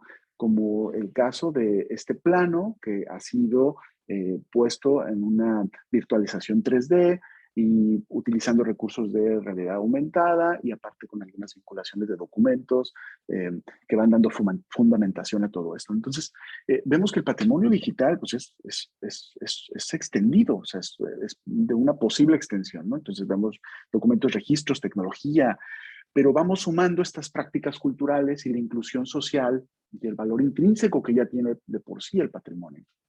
Entonces, hemos hablado de cómo las comunidades participan para enriquecer las colecciones que hoy en día se tienen resguardadas o que se tienen dispuestas en sistemas de difusión digital. Y la inclusión social y la participación comunitaria pues van ayudando desde muchas formas, les llaman folksonomy, ¿no? Por un lado, el poder describir dentro de un contexto comunitario objetos con ayuda pues, de la sociedad. Y vemos, por lo tanto, que el concepto de patrimonio digital, pues realmente puede ser extendido. Y yo tratando de reflexionar alrededor del tema, pues sí, he querido llevarlo tal vez a este punto y he dicho, bueno, pues sí, básicamente el patrimonio digital podría también interpretarse como propuesta de mi parte, si así me lo permiten, como un complejo de objetos, contenidos digitales con una actividad radial que tienen un punto de partida pues, de un centro cultural, ¿no? Que se enriquecen y complementan el contexto integral de su existencia. Y lo vemos así, ¿no? O sea, hay un objeto patrimonial que puede representar este centro cultural y el cual se va enriqueciendo con una serie de documentos alrededor de él que, como lo hemos dicho, aparte de enriquecerlo, pues también lo van volviendo más complejo. Ya justo también lo han compartido tanto Jimena como Gilberto, estas propiedades que, aunque entramos en este modelo de enriquecer, ya no únicamente preservar un documento, un objeto con los estándares que se solicitan, con diferentes ISOs, y no nada más el mantenerlo empaquetado a un objeto huérfano con sus complementos, sino que además enriquecerlo nos va llevando justo a esto, ¿no? A entender que el patrimonio digital tiene esta oportunidad de esplendor de enriquecerlo con nuevos datos y nuevos documentos, ¿no? Cada organización pues, tiene una dependencia y un objetivo primordial de qué tipo de patrimonio digital va a generar, va a mantener. Y vemos las universidades hoy en día están muy preocupadas por su patrimonio científico y académico, o sea, y también lo van enriqueciendo, ¿no? En algunos casos, algunos artículos científicos los están enriqueciendo con podcasts, con todas estas notas de audio que van grabando cada uno de los investigadores y van creando entonces un paquete más robusto, un paquete más complejo y que entra también en esta ruta de la preservación digital como tal, ¿no? Hablamos ya del patrimonio digital histórico-cultural, que tenemos dos grandes ejemplos que acaban de exponer, pero también vemos del lado del patrimonio digital administrativo que están trabajando también con esto, que todavía tal vez no se atreven a dar un paso tan experimental como lo han hecho las bibliotecas otro tipo de instituciones como museos o galerías. Pero lo que sí alcanzamos a ver es que el patrimonio digital, entonces, si queremos poner una perspectiva de reflexión al respecto, va nutriéndose de nuevas actividades, tanto de la preservación digital, de la difusión digital, ciertamente, la narrativa digital, que es muy importante, que lo vemos en muchos ejemplos, también que nos han mostrado hace un momento, principalmente de Memoria de Madrid, cómo puedes narrar una historia alrededor de un objeto digital para hacerlo mucho más interesante. Y que ese objeto digital pues, realmente mantenga una relación estelar con otro tipo de elementos. Vemos que la curaduría digital también ya tiene una participación estelar dentro de estos procesos. Y nosotros desde APREDIG tratamos siempre de poner por delante y como fin a la preservación digital, porque nos parece que debe ser considerada como una acción y nosotros la ponemos desde este aspecto prioritario.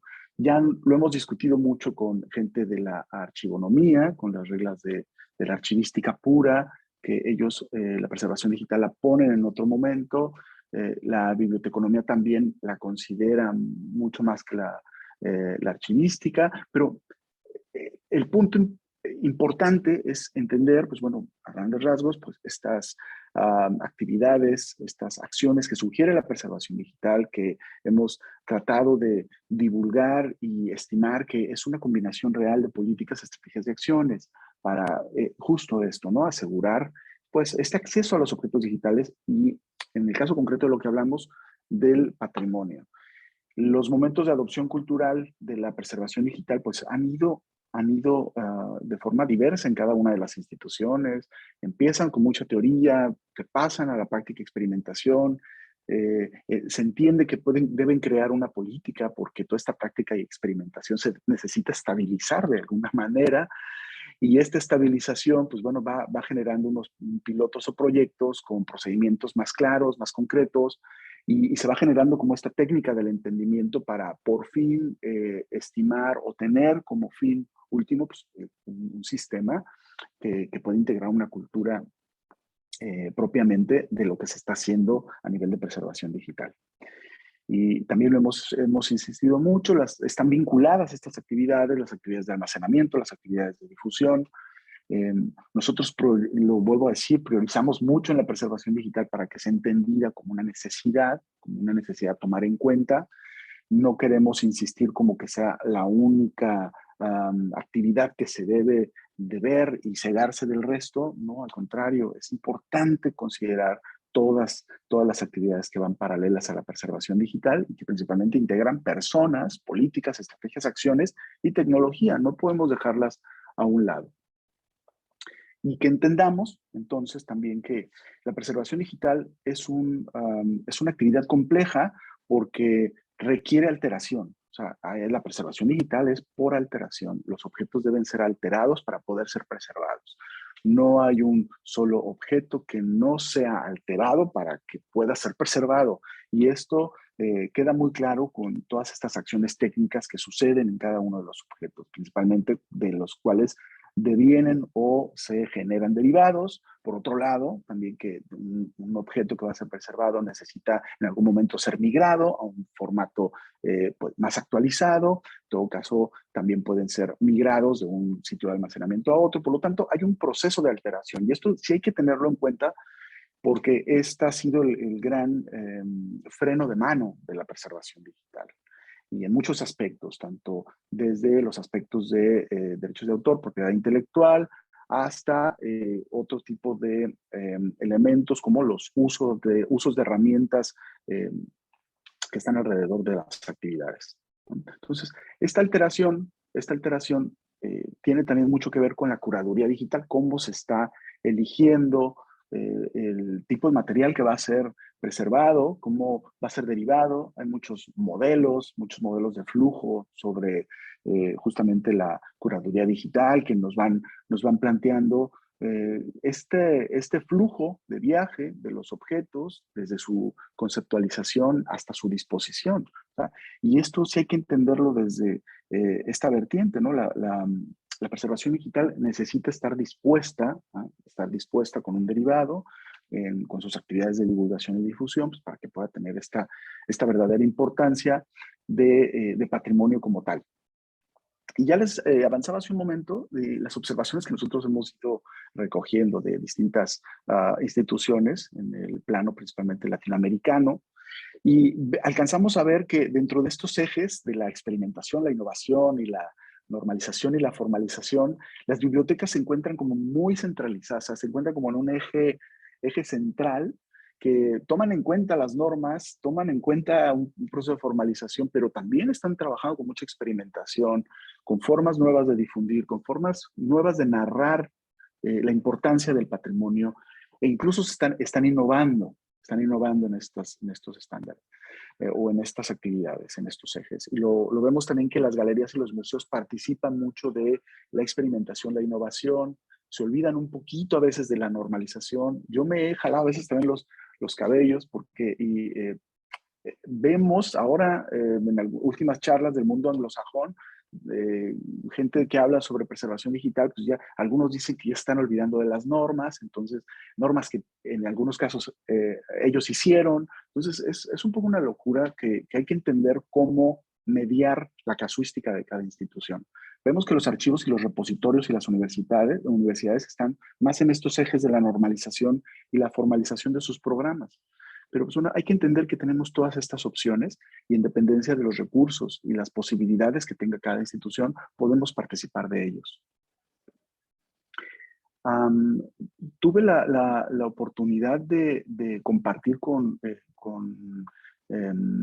algunos especialistas también de preservación digital que planteaban esto, cómo la colaboración de la preservación digital debería estar considerada también desde un principio en una mesa redonda donde todas las instituciones puedan proponer actividades y que puedan participar.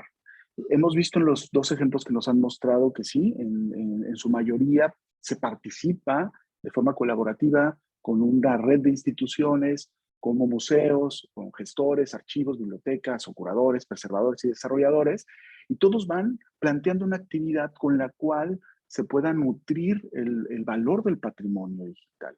El patrimonio digital que se está preservando y esta importancia. Y vemos que hay una serie de actividades que deberían ser consideradas, deberían estar puestas de forma clarificada para poder expandir esta importancia. Como lo digo, yo quise aprovechar esta ocasión para hacer una reflexión sobre esta importancia del patrimonio digital. Y volvemos a esta pregunta, ¿no? Si existe el patrimonio digital, si alcanzamos a ver lo que pasa ahora y ahora tomamos lo que significa un bien susceptible de estimación, pues vemos tanto los bitcoins como como otro tipo de formatos como los non-fungible tokens, los NFTs que se están aplicando a obras digitales para poder ser adquiridas y otro tipo de criptomonedas. Pues bueno, ya vamos viendo hacia dónde se va a ir el patrimonio, ¿no? En un futuro a establecer como tal, ¿no? O se debe incorporar esta categoría dentro del patrimonio universal como tal. Y vemos la parte de la herencia cultural, cómo también está cambiando con el paso del tiempo. Ahora vemos que la NASA ya está enviando videos desde sus estaciones espaciales en formato 8K. Y ya los tienen dispuestos y están trabajando en preservarlos como tal. Todas las fotografías o los registros familiares que se están haciendo de niños desde que nacen. Vamos viendo cómo la inteligencia artificial está escribiendo libros u obras de teatro por sí misma. También, de una otra manera, todos estos registros se están guardando. Y a mí me encantó un artículo que tienen justamente del Centro Nacional de Conservación y Documentación. No sé si dije bien el nombre porque es algo largo, pero este artículo que hicieron sobre la preservación de información y su virtualización, me gustó mucho entender cómo también dentro de esta herencia cultural, ahora las digitalizaciones, por ejemplo, de un mapa antiguo, no nada más se llevan en planos de 2 dimensiones, sino que también se están planteando la fotogrametría para poder capturar los relieves, incluso de pinturas y toda esta volumetría que pueden tener los objetos. Entonces vemos que el patrimonio digital pues, se va extendiendo, por eso lo decíamos. El centro cultural que tiene el patrimonio digital pues va radiando una serie de complementos que lo van ensanchando y que lo pueden potenciar.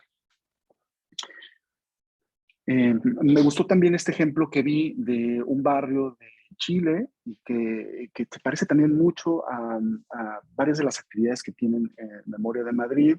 Y justo este es un plano del barrio croata y entonces después vimos como una organización de vecinos de ese barrio croata crearon un sitio para compartir historias sobre su barrio, crear un sistema de patrimonio digital con ayuda de una herramienta web, donde se van contando historias, donde van organizando también colecciones fotográficas y van organizando pues, material dispuesto para resignificar la importancia de su barrio como un barrio patrimonial. No conozco el barrio croata, ahora mismo estoy atreviéndome a compartir esto por lo que he alcanzado a investigar.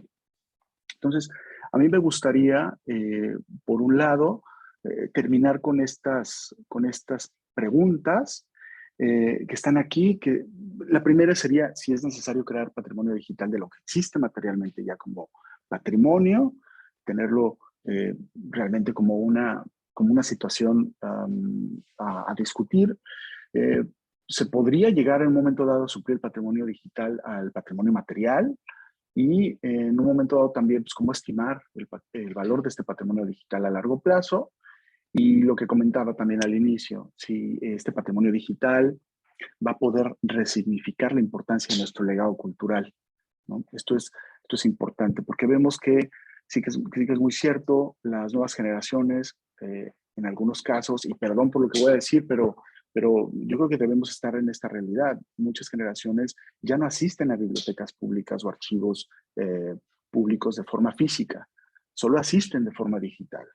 En muchos casos. No quiero ser dogmático decir que en su totalidad, pero estamos viendo que las generaciones que vienen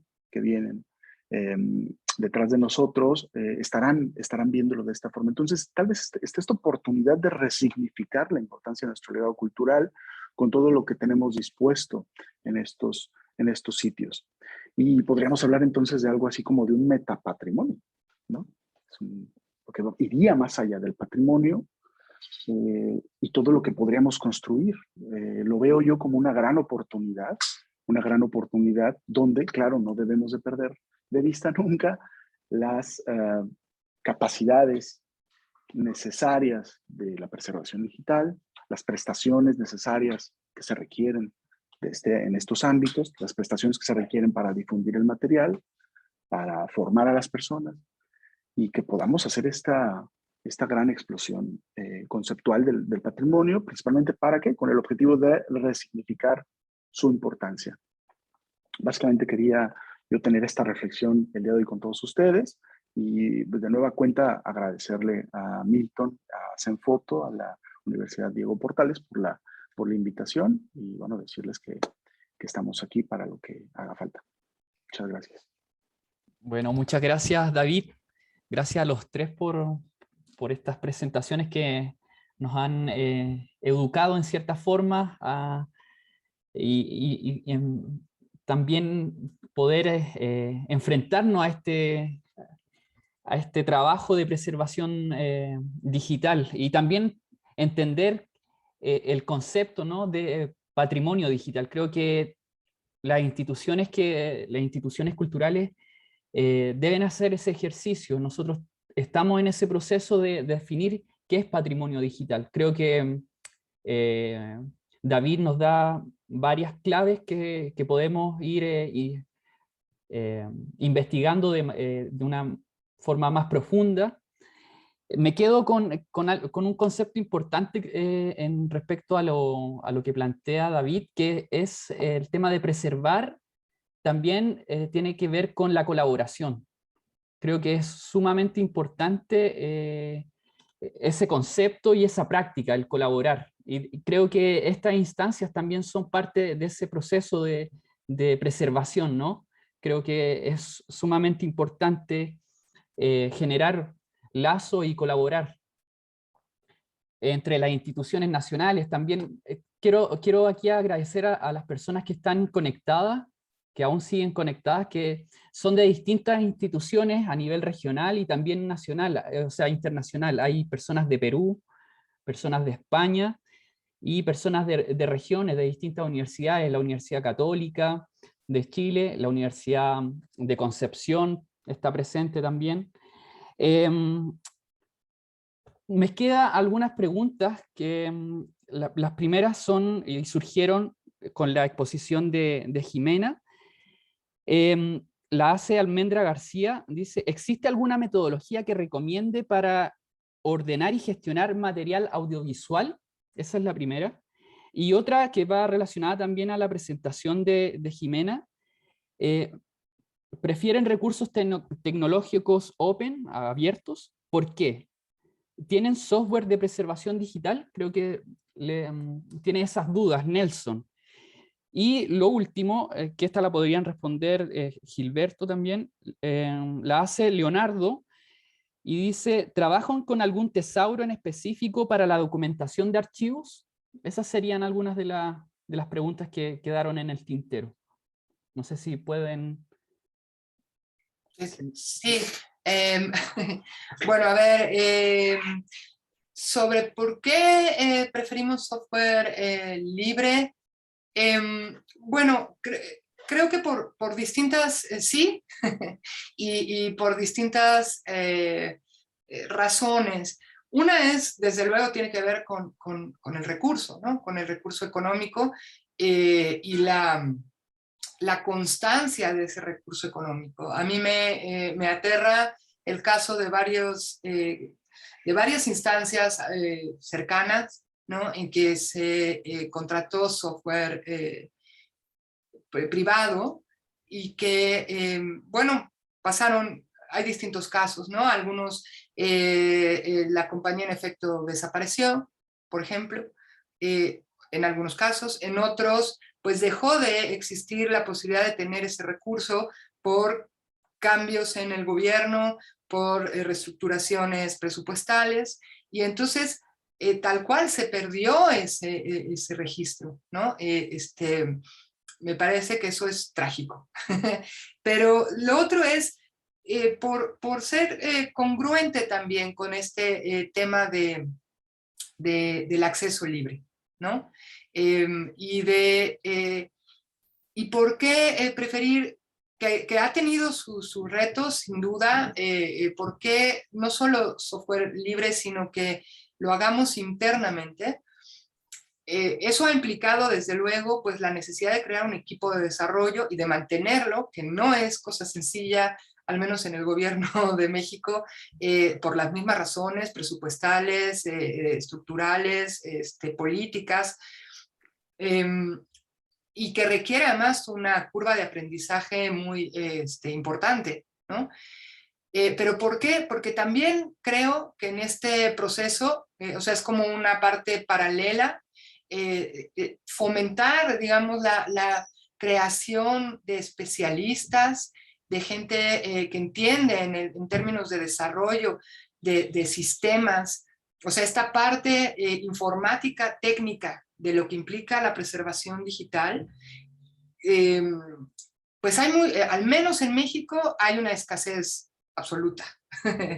Y sí me parece un poco trágico, ¿no? Que estos desarrollos, esta especialización profesional se dé en otros países mucho, ¿no? En Canadá, Estados Unidos, Inglaterra, y no en México, ¿no?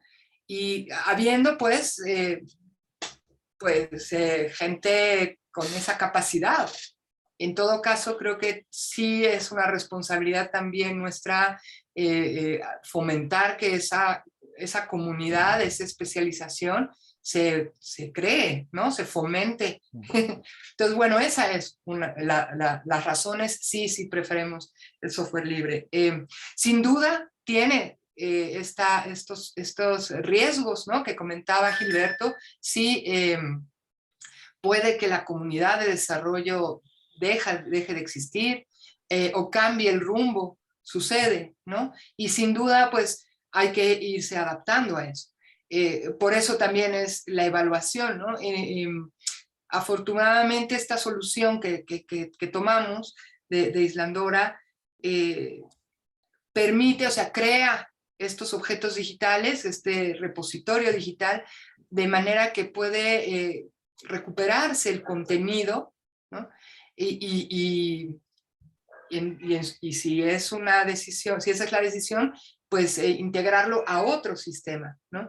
O sea, el propio sistema crea estos paquetes de archivos que conforman un objeto digital, en el que los metadatos están en distintos formatos, ¿no? En MODS, en Dublin Core, en Mark 21, y que se pueden extraer junto con los archivos que conforman el objeto, ¿no? Tanto los de entrada o los de preservación como los de distribución, y se pueden reutilizar en otro sistema. Que, bueno, al final es lo que estamos haciendo para la versión 2, que aunque sigue siendo Islandora, como hay un cambio verdaderamente importante, pues es prácticamente eso, es como si estuviéramos migrando a otro sistema. Si tenemos un sistema de preservación no propiamente separado del repositorio, porque, bueno, como lo menciono, Islandora tiene esta capa o la base es Fedora Commons, que es en sí un sistema de preservación digital, ¿no?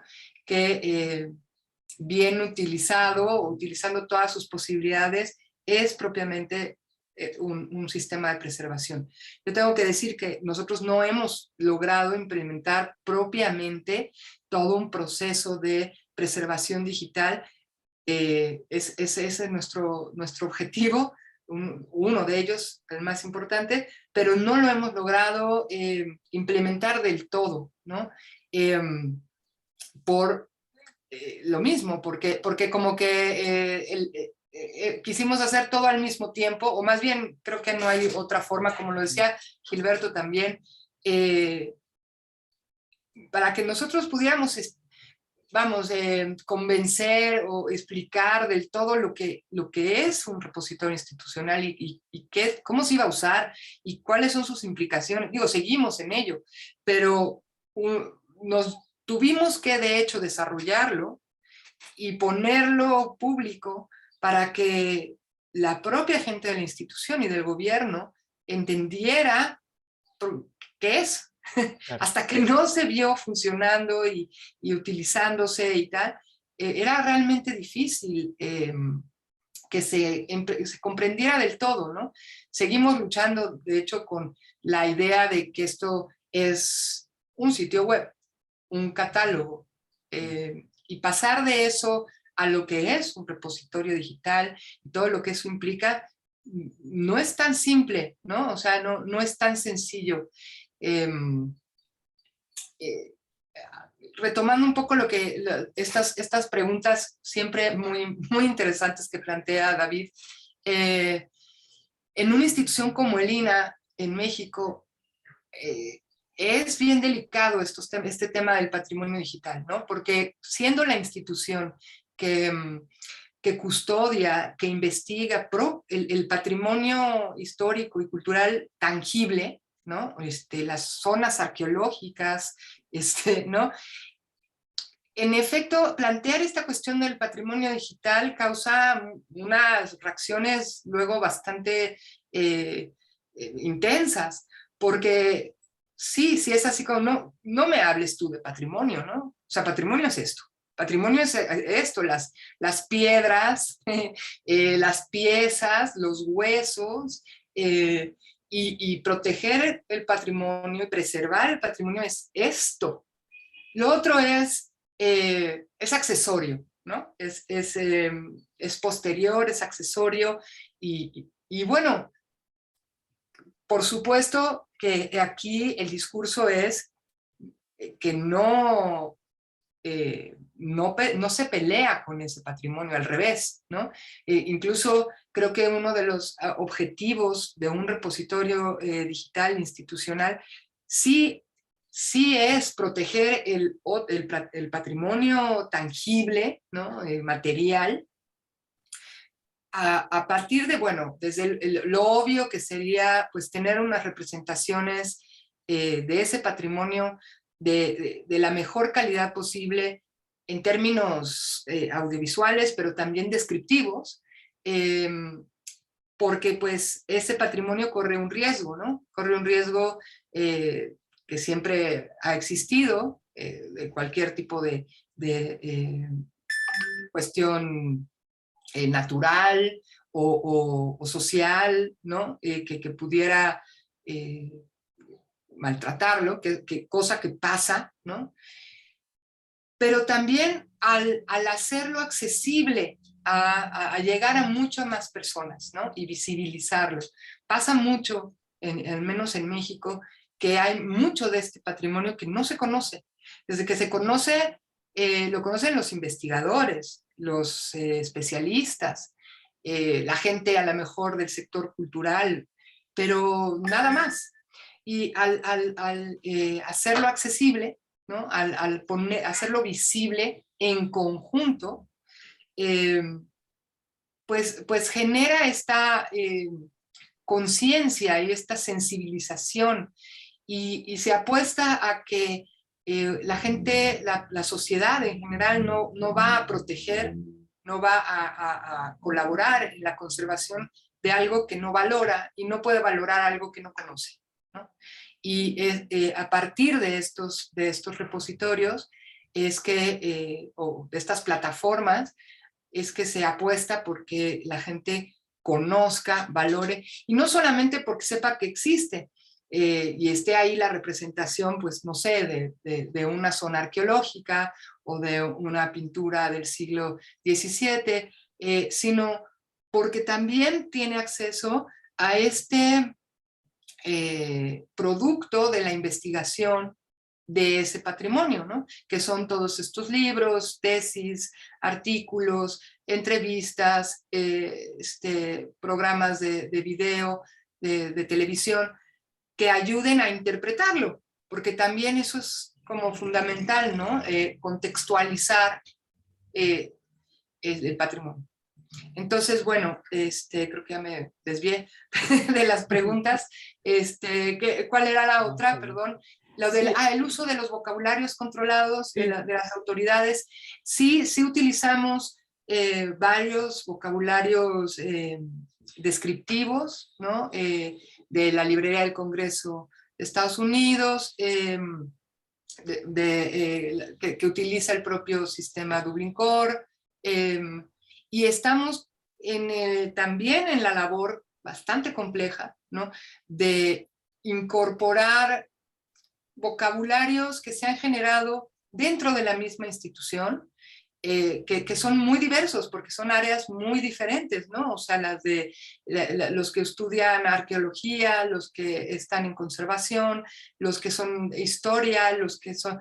Y tratar de manejar más bien de utilizar de la mejor manera posible términos más o menos normalizados al interior del instituto y tratar de encontrar su correspondencia con algunos otros vocabularios que están extendidos, ¿no? Internacionalmente. No los utilizamos todo lo que quisiéramos, pero es justo uno de nuestros objetivos o metas siempre continuas, ¿no? Bueno, muchas gracias, Jimena. Gilberto, no sé si tienes algunas últimas palabras para ir ya cerrando el conversatorio. No, la verdad es que poco que añadir, ¿no? Es verdad que pues como creo que hemos coincidido todos un poco en lo mismo, ¿no? Es esencial que se conozca para conservarlo, es esencial que se conozca para crear ese concepto de patrimonio digital. Son una serie de cuestiones de las que hemos hablado un poco todos, ¿no? Entonces, bueno, pues no tengo mucho más que añadir. Bueno, sí, a lo mejor a la última pregunta que me decías que la podía contestar yo, pues nosotros no. Nosotros utilizamos una lista de palabras clave y estamos trabajando en la elaboración de nuestro propio tesauro. Perfecto. Pero nada más. Perfecto. Bueno, yo básicamente me quedo con una idea que es que el patrimonio digital también es un proceso de valoración de los bienes culturales. Creo que en ese proceso de valoración no solo tenemos que estar involucrados las personas que están trabajando en los archivos, las bibliotecas, centros de documentación, sino que también tenemos la responsabilidad nosotros de incluir a la comunidad. Y creo que tanto Jimena, también Gilberto y también la reflexión que hace David respecto a patrimonio digital aborda ese tema. Creo que la comunidad hoy en día es el eje para poder potenciar estas definiciones en torno al patrimonio digital y las políticas de preservación digital del patrimonio. Creo que esa es básicamente una idea a nivel general que podemos sacar de este conversatorio. Quiero dar las gracias. No sé, David, ¿tienes las últimas palabras de despedida? No, ninguna. Muchísimas gracias por la invitación. Bueno, Gracias, Gilberto. Gracias, Jimena, por su disposición sí, siempre. gracias a Jimena Escobar, quien es la directora de la Mediateca de Lina en México, y a Gilberto Pedreira, que es el director de la Biblioteca Digital Memoria de Madrid. Gracias también a los que siguen ahí conectados. Así que nada, que tengan una buena tarde, una buena noche, un buen día en general. Nada, gracias a vosotros, de verdad, a todos. Gracias a todos. Gracias. Gracias. Chao, que estén muy bien. Venga, hasta luego. Muchas gracias.